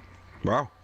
Last year, he led every year, man. That's incredible. Definitely deserving of this Best Running Back of the Year award. And, Trey Worsley, a monster. Yeah, about this, and I'm not taking anything away from Worsley or from Dre, but I don't think either player is who they are without each other, Yeah. And it just shows, like, the amount of pressure that Worsley can take off of Dre and help the offense with his rushing, I think is just as important as the amount of pressure that Worsley takes off of Dre to help his passing. So, like, these two together almost isn't fair, to be honest. Yeah. And I'm really sick and tired of these green and black uniform guys always just got to be ruining everything for all the other teams. Just taking all the awards. But you don't have to deal with it. You don't have to deal with them, so you're lucky. Yeah, but still, like, I'm saying what all the AFC coaches want to say, right? I'm here for you guys. To get these guys out of here already. All they do is take all the awards and they get all the glory, and yeah. But no, he definitely deserves it. You can see the numbers: 1,500 yards, 15 touchdowns, and to top it off, he got all of that production when he's got Crowell on his team, and he's throwing for 5,500 yards and just every touchdown that you can throw. To see that kind of production out of a team that's actually more considered a passing team is incredible. It's hard enough to do that when you're a run-first team. So, great season for Worsley. He continues to be one of the best in the league, if not the best, and having him and Dre on the same team is just downright rude. Well, if you were angry about that one, you're definitely about to be angry about this next award, as it's going to be a third award straight for the Celtic Tigers. If you're the best offense in the league, out of here. You're going to get this. And so for best wide receiver in the league, I'm pretty sure you guys already know who this is. The speedster, the monster, he just did everything.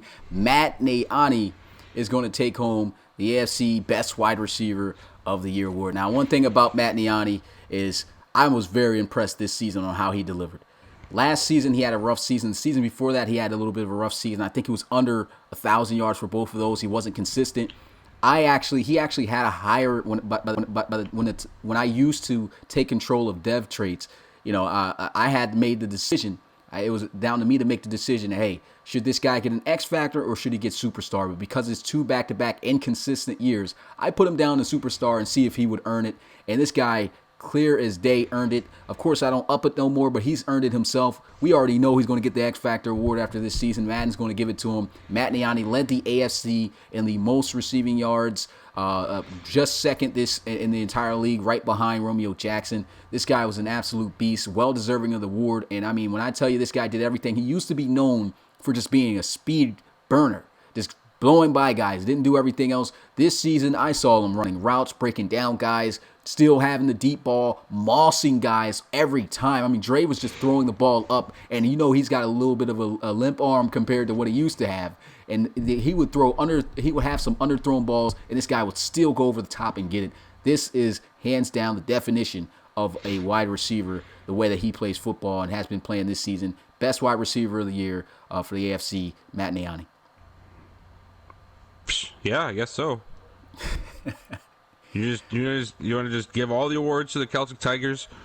Hey, this is not my choosing. It's not my choosing. It's not. It's ridiculous. I feel bad for some of these AFC guys. I got to keep going up against these guys. What the heck?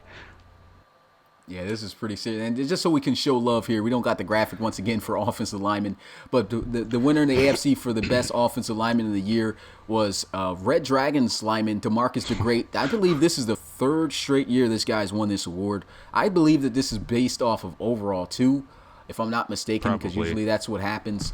But not really, because Nilsson's won this award before too, and he's not a high overall. So I'm guessing it's overall and then something else based, but DeMarcus the Great is the one who won this award. And just so you can see, let me go ahead, since I got an open slot now. There goes DeMarcus the Great for Best Offensive Lineman of the Year award.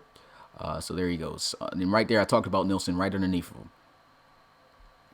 But moving on to the next award in the AFC. Instead of offensive lineman, gave them a little love there with the announcement, little show. And now we're moving on to the AFC Best Defensive Lineman of the Year, and that is Sentinels defensive end Wendell Demanche. I used to call him Demanche, but it's Demanche. Another one for the chat. Figure out how this guy's name's supposed to be said. It's Demanche. I got it from Frank Champion, because he's Haitian, and he said that's a Haitian name. He knew it right away as soon as he did commentary, and I was like, you know what? I looked it up, and he's right. And that means Sunday, so his name is Wendell Sunday. I did like Demanche, man. That's why I said it. But, man, it's Demanche. So this guy's name is Demanche. That's like we're 100% on that. Demanche, yeah. All right. I mean, either way, regardless of how you say his name, it can be, we can just call him Wendell D if we want. The guy deserves it. 21.5 sacks, 79 tackles from the left end position. That's crazy. You know, a lot of the times when you play on the line, I mean, you're going to get tackles, but you know, it's not always close to 100. That's usually linebacker territory. This guy's like, yeah, I'm just going to get all the tackles too. You say my name however you want, I'm just going to sack your quarterback, and that's exactly what he did all year. Yeah, he's a monster, man, and he's up there in age, and it doesn't look like he's aging. He's been a terror on that defensive line since the beginning of time, since season one. And like you said, we can call him Wendell D. We can call him Wendell Sunday, since that's what Demanche means. But it doesn't matter what you call him. He's an absolute beast on that defensive line, and well deserving of the Best AFC Defensive Lineman of the Year award. And for the next award, we got another winner who's won an award already, and it goes right back to the San Diego Red Dragons for Best Linebacker of the Year. Led the RFL in sacks, as we discussed, and it's Charles Raymond. This is the second time he has won that award. That was the award I was talking about, and yeah, well deserving of it. Yeah, definitely. Yeah. I really hope that this next award goes to somebody other than the Celtic Tigers or the Red Dragons. It has been all the Celtic Tigers and Red Dragons so far, hasn't it? Has. Oh, my God. Yeah, so... Wendell, Demanche, however we're going to say it, like the only award so far for the AFC that didn't go to one of those two teams. Well, we had the rookie... I know there wasn't no defensive rookie of the year that went to either that Freddie McAllister. Oh, yeah. Okay, fine. Two of them. Fine. Yeah. So, okay, we got two. But we're about to get a third here, so just like you prayed for, there's a different winner, and this is for Best Defensive Back of the Year. In his first season, he made an immediate impact, and I know Coach Rob's going to be hyped about this one. Cougars cornerback Keone Jones, one of the biggest free agent signings in this offseason, and he just came in, made a big impact. I remember the storyline that when he came in to see you and told us his proposal, sent us his letter that he sent to him, man. I wish I could put that up here. but I don't have it downloaded on my computer to be able to put up here, man. But it was a great letter. I know Bill was trying to get him. A couple guys were trying to get him, but that letter was so awesome that he had no choice. I'm still mad about that. Well, he came out. He led the AFC with the most interceptions this season. He didn't lead the league in interceptions, but hey, he won the AFC award for the best defensive back with 6 interceptions. He could have had 7, man, in that Huskies game. He's lucky Javon Payne bailed him out. This is definitely hands down, I would say, the best cornerback in the AFC this year.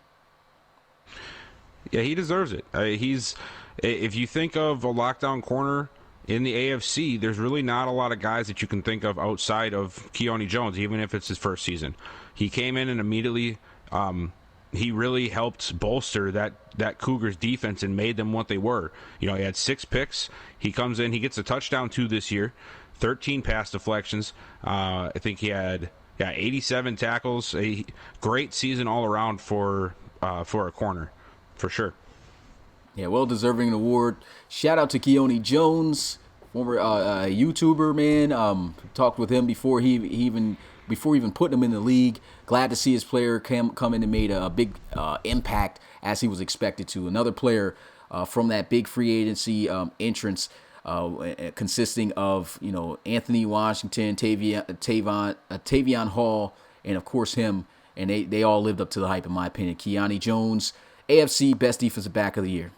And moving on to the final award, showing the kicker some loves. The Aviators kicker Alec Bowman is going to win Best Kicker of the Year for the AFC. Go ahead and read off those stats for me, Bill. I'm getting there.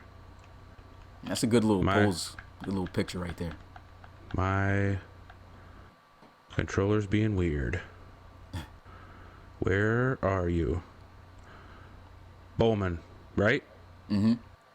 Alec Bowman from the Aviators. Here we go. So, Bowman, he went 26 to 26, and he also had 33 extra points made for the Aviators this year. Didn't miss a single one of them, 33 of 33. He was also 100% with his field goals. That's something that he's got over, what's his name, Fede Gonzalez, so he's got a plus there. And let's see here's an interesting stat. He did not attempt a single kick from over 50 yards. He has not attempted a kick from 50 plus? Nope. The longest was somewhere 49 and under, but he made every single one of them, obviously.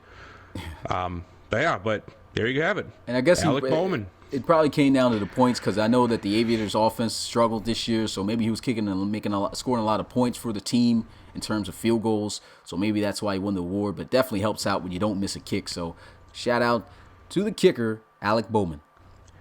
Yeah, I mean, to be honest, though, like you think about it, and that's like my problem with Jimmy John's, right? You ever eat at Jimmy John's or order from there? Nah. Well, they say they're freaky fast, right? But they're only going to deliver within 5 minutes of the store. So, of course, you're going to be freaky fast. You're not freaky going anywhere. But this guy doesn't try anything long range. Of course he's not going to miss any kicks. Come on, man. You got to try some 50s. Earn that award there, bud. And then you can get a cool nickname like Fede Gonzalez.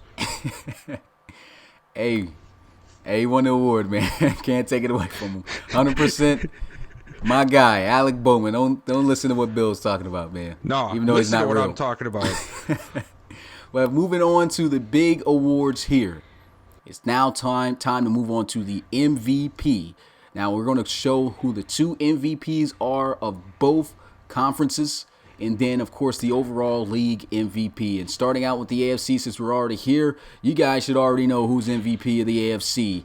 It's the guy who had his best season, the ultimate GOAT, the Celtic Tiger legend, the legend himself, the GOAT. Oh, I could keep saying it.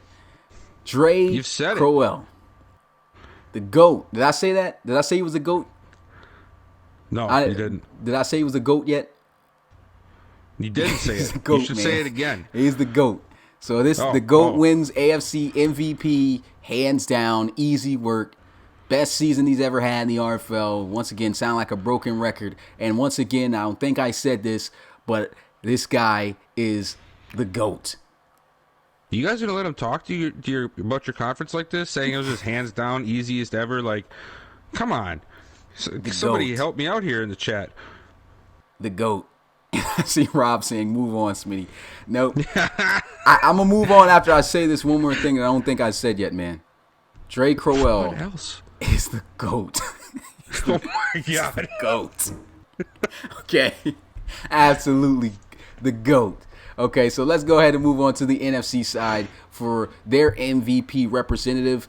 And this was a little bit of a shock to me, but I think he did deserve this, man. For the NFC, it's Action Jackson before there was Action Jackson, Lamar Jackson. It's Jabri Jackson, NFC MVP, man.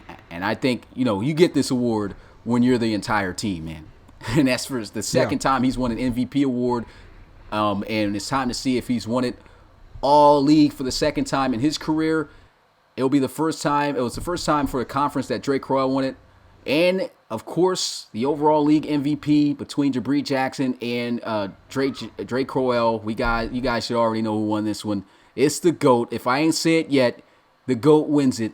RFL overall league MVP, Dre Crowell. First time that he has won this award. He's done everything in the book you can name it.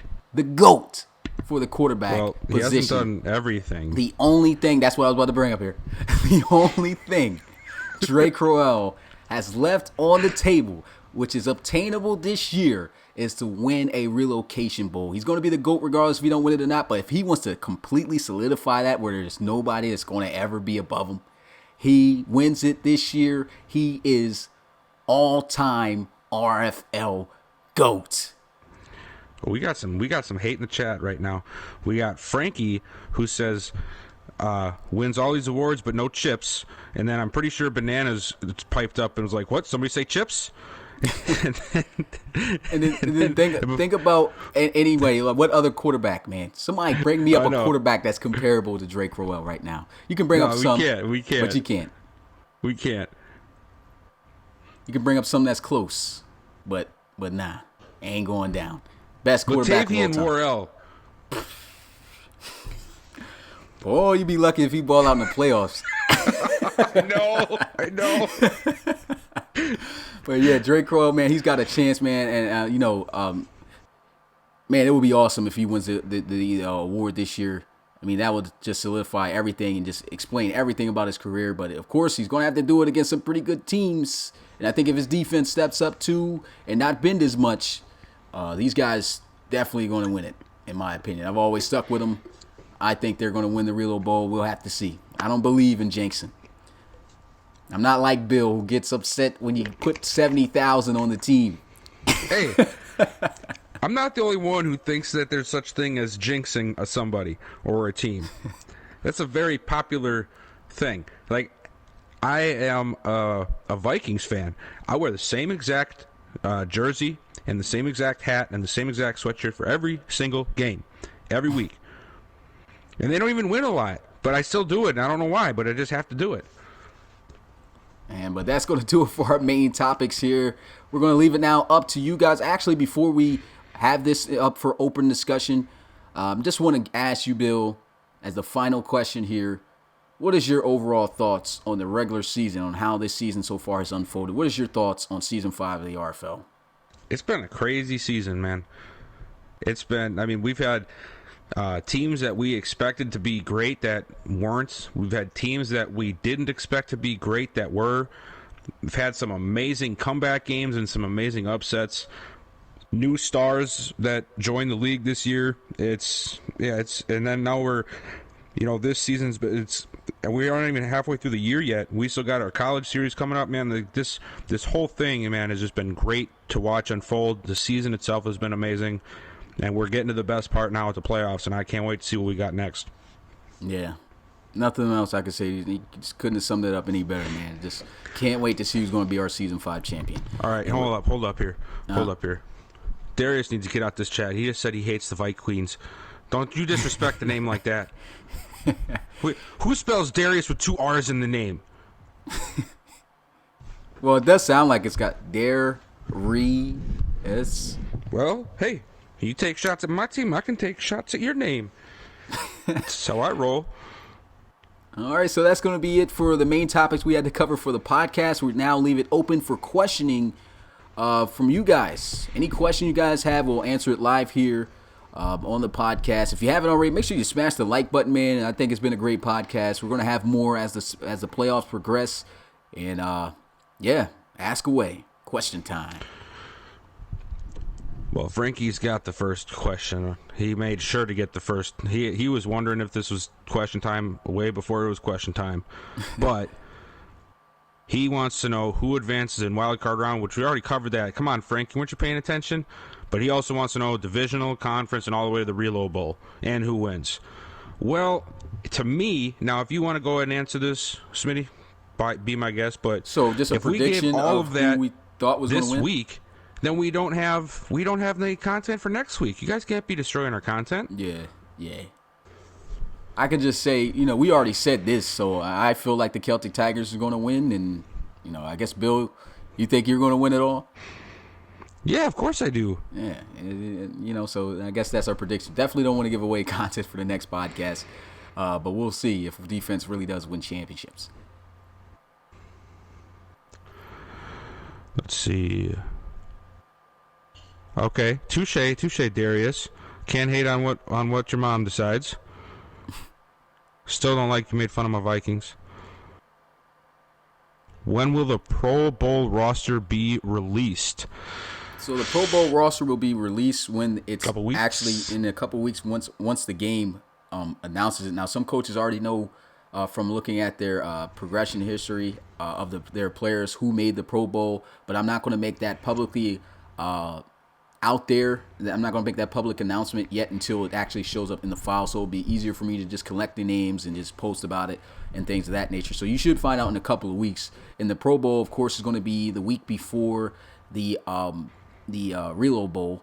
And another thing that I want to throw out there too, I don't think you guys were expecting this, but there's going to also be we're going to get another look at the submitted prospects of last year's college series, as we will have I guess you could call it a Senior Bowl for the RFL. So you'll be able to see Drew Brewer again, Marquise Washington, Geno Gannon. You'll be able to see all those guys in a pretty much college series Pro Bowl game the day before the Pro Bowl. So we're going to have the college series senior day, I guess you could call it, the college series bowl. Let's call it that, college series bowl, and then we're going to have the Pro Bowl the next day, and then that's going to, of course, build the hype leading into the Reload Bowl. So just wanted to put that news out there. I got two questions about that. Mm-hmm. One, when did that become a thing? We definitely talked about it before. Oh my God. Yeah, but so we're working on that. That's going to be modded. Rob, you already know how he's on it, man. He was on it from modding since day one, since we had our first relocation bowl, where we had our first two same city teams be able to see them play with the mod and everything. So we're going to be able to mod this college series. Going to be able to mod the Pro Bowl this year. The college series, we're not going to have separate helmets. We can't do the same for the Pro Bowl. We tried to figure out if we can hack and do that stuff into Madden, but we just can't at the moment due to issues. So the only thing we can do is create our own uniforms to represent both the Pro Bowl and the College Series Bowl, and just have the players play out in those same uniforms. But it will be the College Series players and the Pro Bowl players. But we will be able to create our own uniforms for that. And not only that, man. I guess this is what I'm going to say. I can do this now since we're at the playoffs, but you're not going to see it. We have created new logos, you guys. So there's going to be new logos coming you guys' way for the NFC and the AFC, and all of that stuff will be present come Pro Bowl and championship game. You guys, the idea's out there to build suspense, and you guys will see what those logos are going to look like when the bowls come into play. Well, that's pretty exciting, guys. You guys should be really excited about that. Yeah. And my second question now for the Senior Bowl. Now, can us coaches expect to want to keep a close eye on how people perform in this game? Say it again. Are you guys gonna maybe do some upwards and downwards trend of some prospects if they have a great game, or is it just all set and done with what's happening with the prospects? In my mind, I was just going to have it all set and done with the prospects. Now, in terms of the ratings and everything of these players, they're not going to be the same ratings as what they're coming in as rookies. They're going to be, course. Yeah, they're going to be the same ratings of which they had in college, and so guys still won't know what those ratings are. And from that, you'll be able to see. From that you'll be able to pretty much see the guys doing. But I mean, I guess that would be interesting to see if they perform well at the Next, I mean, if somebody who you have in your prospects is maybe not the best guy, has a lights out game, you know what I mean? Well, this is what I'll do, man. I will leave it up to the coaches to debate that. I'm pretty sure you guys are going to agree for this. Probably. Yeah, I'll leave it up to coaches. If you guys want an increase of the college, it's not going to be something significant at all like that, though. But it will be an increase if they play well in the college series game. So, but guys who are already pretty much maxed out, who are beast already, they're not going to get an increase. But for guys who are on the lower end of the spectrum, they come in there and they wow, then those are going to be the guys who get an increase. That's how I'll go about it. All right, and then we got, where is it?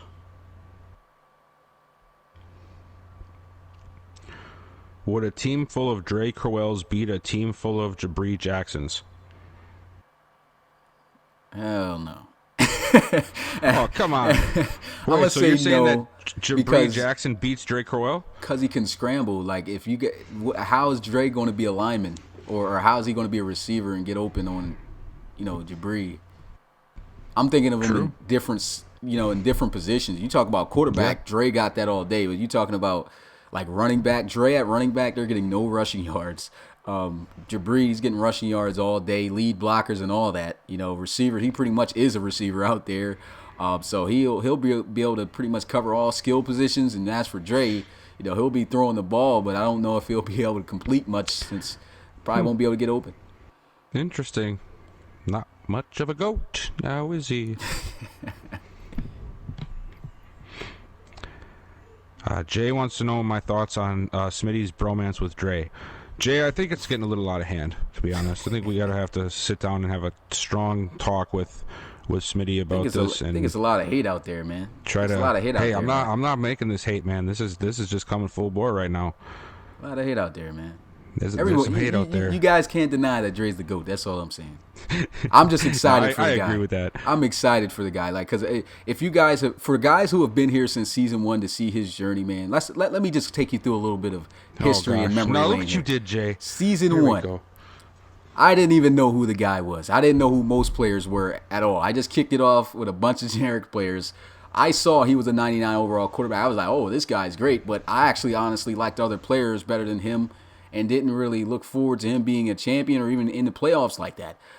So first season, he goes 13-3, and that's when he kind of grew on me. I was like, oh, this guy actually delivered. He's 13-3. He's, he got the bye week. He made it to the championship game. And, I was so hyped up to see if, a guy at 99 actually goes all the way through and win a championship. And then when he lost to the Bulldogs, man, as for guys who saw that video, I was heated. Because it was just like, man, I at least wanted them to play close, wanted it to be a close game, but the Bulldogs just came out there, shut it down, and man, it was just bad. And then the following season, what I really liked about Dre Crowell is that he came back, put his team up with the same record, went 13-3 again, and he went all the way up to the AFC Championship game and lost to the Red Dragons. And you already know season 2, what happened after that. The Red Dragons went on, won the relocation bowl, best defense in RFL history, all that. And man, like, that sucked. It was just like, oh man, now they got eliminated a game earlier before the championship, but they were right there. The next season after that, they went 11-5, made the playoffs. And when they made the playoffs, they went up to the divisional game and got eliminated. And I was like, man, these guys keep losing a game from where they left off last time, but Dre keeps having a fantastic season. And I just want this guy to win a chip, man. He deserves one because of what he's done for his team. Then the next season, we already know the struggles of Rob. He takes pride in me telling this story, the first time they missed the playoffs and, everything that happened there. A good thing Rob was able to, switch off, go to the Cougars, and you see how he's turned that team around. The Celtic Tigers. That was the point of which I decided this is a legendary team and it can't be coached by just anybody. You got to be an absolute like beast, or Dre's got to retire. At least after Dre retires, maybe I open it up. But even when I open it up, I need somebody who I know is going to be able to keep this team consistently as good as they are. So like just Dre has been that whole team, and then for to come in this year, getting older in age, 36 years old, having his best season of all time. The number one offense in the league, broke the record for the most passing yards in RFL history in a single season. Led his team to the best record they've ever had, with a 15-1 record, where there's only been 4 teams in RFL history to do so. And then he's got a chance to win it all while accomplishing all of that here. That's why I'm so high on Dre Crowell, man. Monster. Did I mention he was a GOAT? I don't think I did. Well, Jay, did you see the path you took us down? Now you got a full history lesson. I can agree. I know he's the GOAT. I just like giving you a hard time. It's fun. Okay. Will the playoffs look different visually? No. So what's going to happen? Well, since I brought out the logos, I might as well build hype up for this now for the playoffs. I know we wanted to save the well, it's good that we're still saving the logos. None of you guys know what the new logos are going to look like.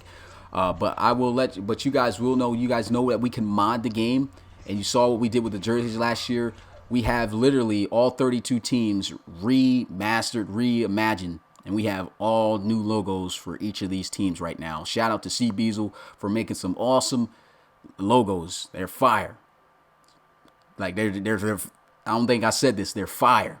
Okay. So what's going to happen is I'm not going to be able to do this during the playoffs, of course, because we got to run this on the PlayStation. But what's going to happen is whatever 2 teams go to the Reload Bowl, you're going to get a look at what the RFL would look like pretty much if it was its own game. You're not going to see nothing similar to how they look now.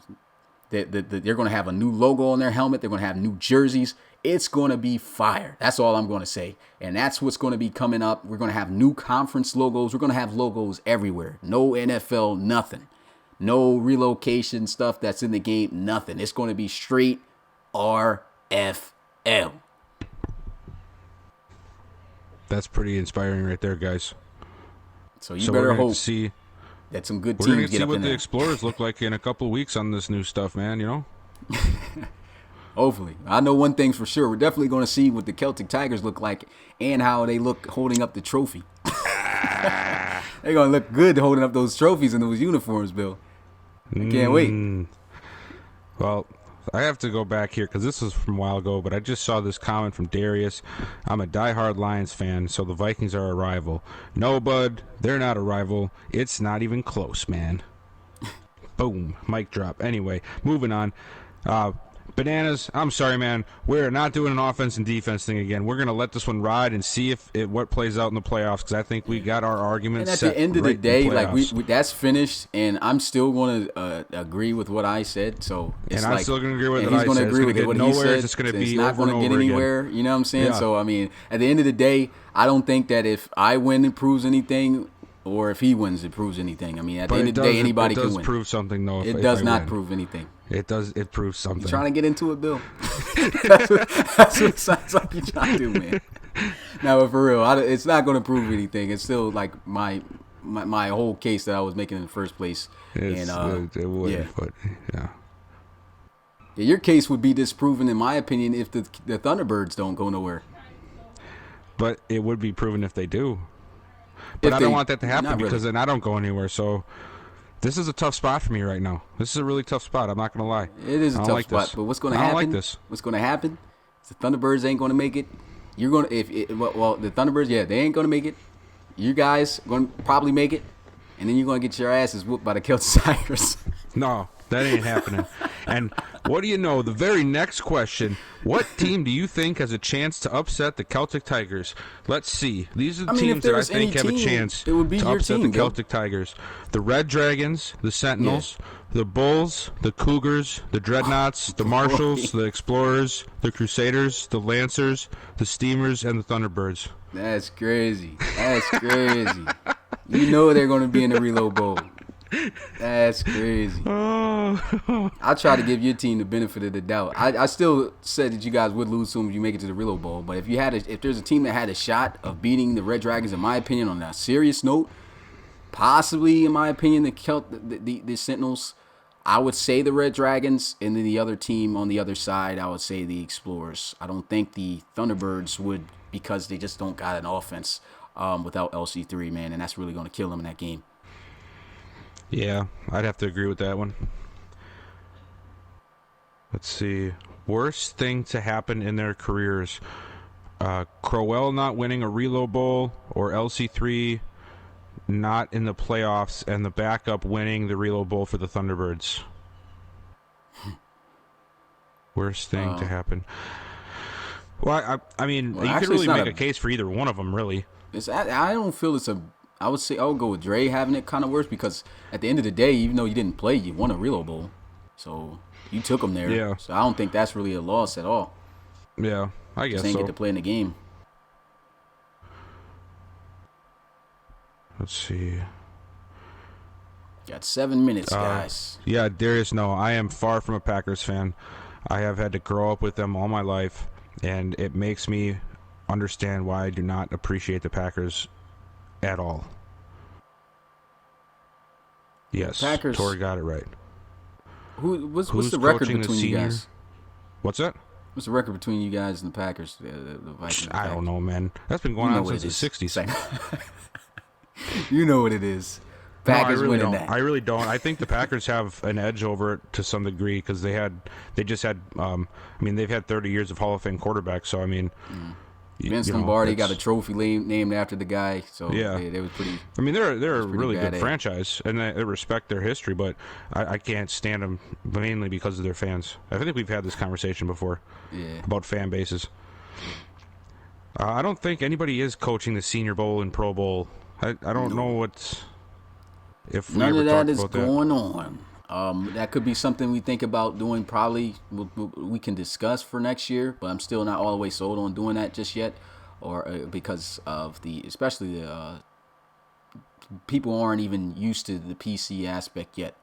So I'm not going to do that at all this year. But it does sound like a good idea, for the Pro Bowl. I probably won't do it for the College Bowl for real. But with that stuff we can talk about, so. Rob just said that the runner-up coaches from both conferences should coach the college series. That'd be cool.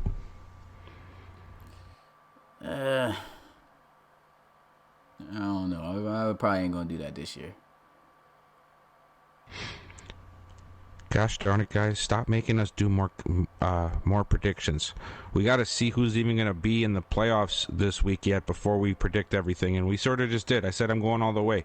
And he thinks that the Celtic Tigers are winning. So we really did make the predictions, guys. Mm-hmm. Oh, come on. Don't do that thing with where it just jumps everywhere on me. With the... chat? Yeah, I'm trying to go down like one thing, and then it freezes and jumps all the way to the bottom, and now I have to go all the way back up top. Oh my gosh, how far up was I? Okay, here we go. Okay,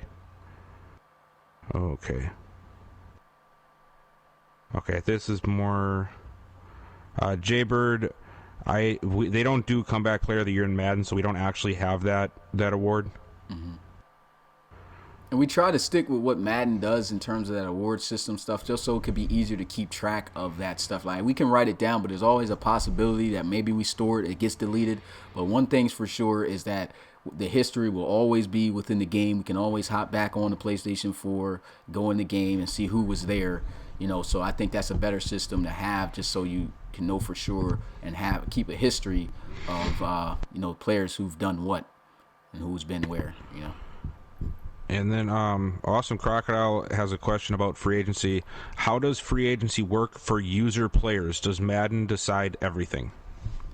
Well, free agency is pretty much going to have to work for. I have been trying to figure out a way to implement that because I do want you guys who are players to be able to make kind of those decisions and everything. So, say for instance, one thing I was thinking about was say for like if a coach, let's say Bill was looking at one of you guys in free agency, you're a created player, and Bill wants to offer you a contract. You discuss and you put the points up and Bill, whatever y'all discuss, that's the points he puts on you. And if there's another coach who's interested, you just discuss with the coaches, and then whoever has the better deal in the Madden, gets you on their team or wherever team you want to sign with at the end of the day, So I think that's the thing that is very much possible. But the only thing is it can be confusing. And then on a serious note, some of you guys don't keep up with you guys' own players. So some of you don't even know when your year is up, and we're not going to reach out there to you to let you know, hey, you're in your final year. What do you want to do?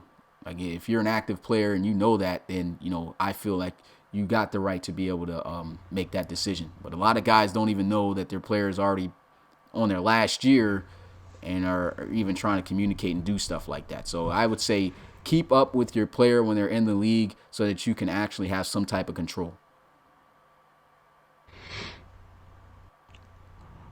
I'm just seeing if we have any decent questions. We got about 2 minutes, so we'll probably answer one or two, and then hop on out of here. Will the new playoff bracket for the NFL affect the RFL next year? Depends on if they put it in Madden. So if they do add those extra teams, then the RFL is going to have extra team. So I guess that'll be interesting, So yeah. CPWWV has a question. With the coronavirus stuff, the NFL has admitted that their revenue will be down in 2020. So in 2021, the salary cap is probably going to go down. How does that affect RFL contracts? Well, I think I can answer that one. We go off of, when we make our league, we don't have any NFL players. So we simulate way into the future. So our salary cap right now is at, I believe, $233 million per team. It's not exactly what the NFL is at, but that's what Madden has it set at for a team in the year that we're in, which is 2033, I think, is the franchise year for the file. So we just go off of whatever Madden has in place that year is what we roll with.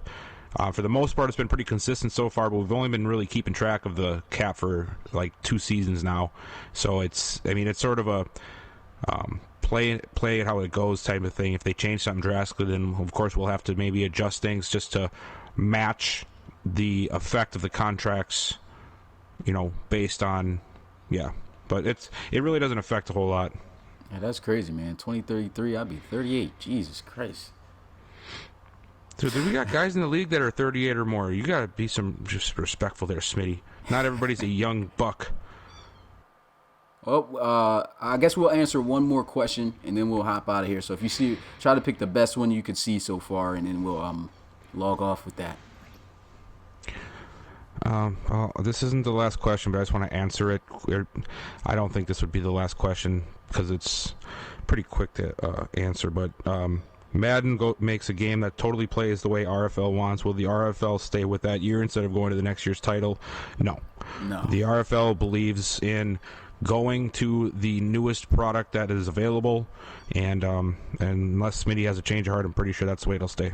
And the main reason why that's a discussion, on why that's not even a debate for me, is because think about the people you're going to be missing out on that are interested in the next thing. So say, for instance, if we were to stay on Madden 21, and if that was good, and then Madden 22 comes out, how many people out of Madden 22 do you think is going to be searching up Madden 21? They're not going to be looking that up, so we're going to be losing out on a lot of potential people who could watch our product. And it's best to stay up to date because we're staying up with new graphics and we're adjusting, and you can see the change within the game, the change within the playing style in the league, and you can see that progression.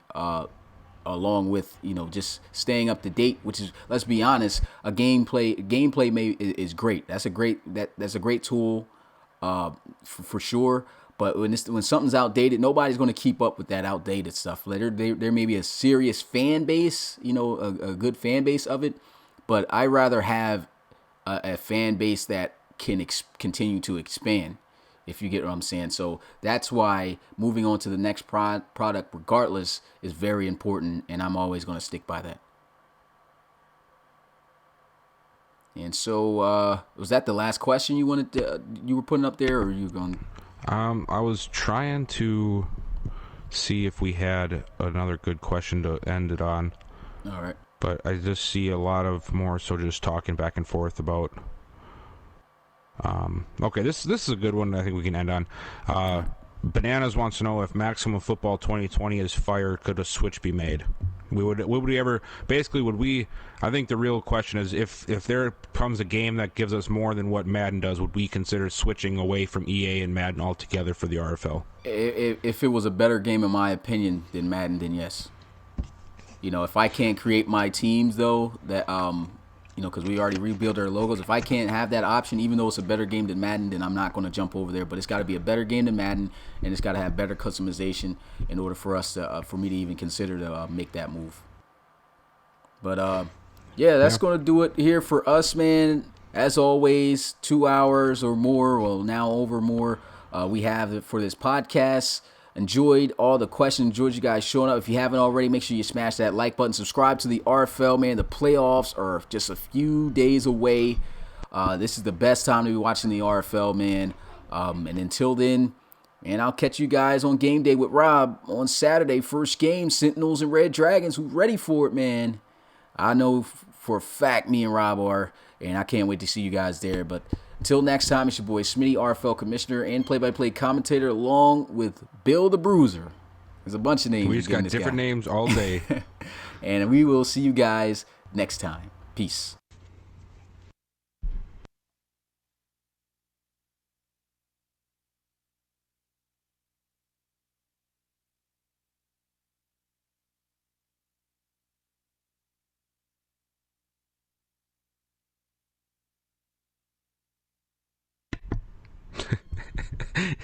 Jay snuck in there at the end that you and Dre should get couples counseling.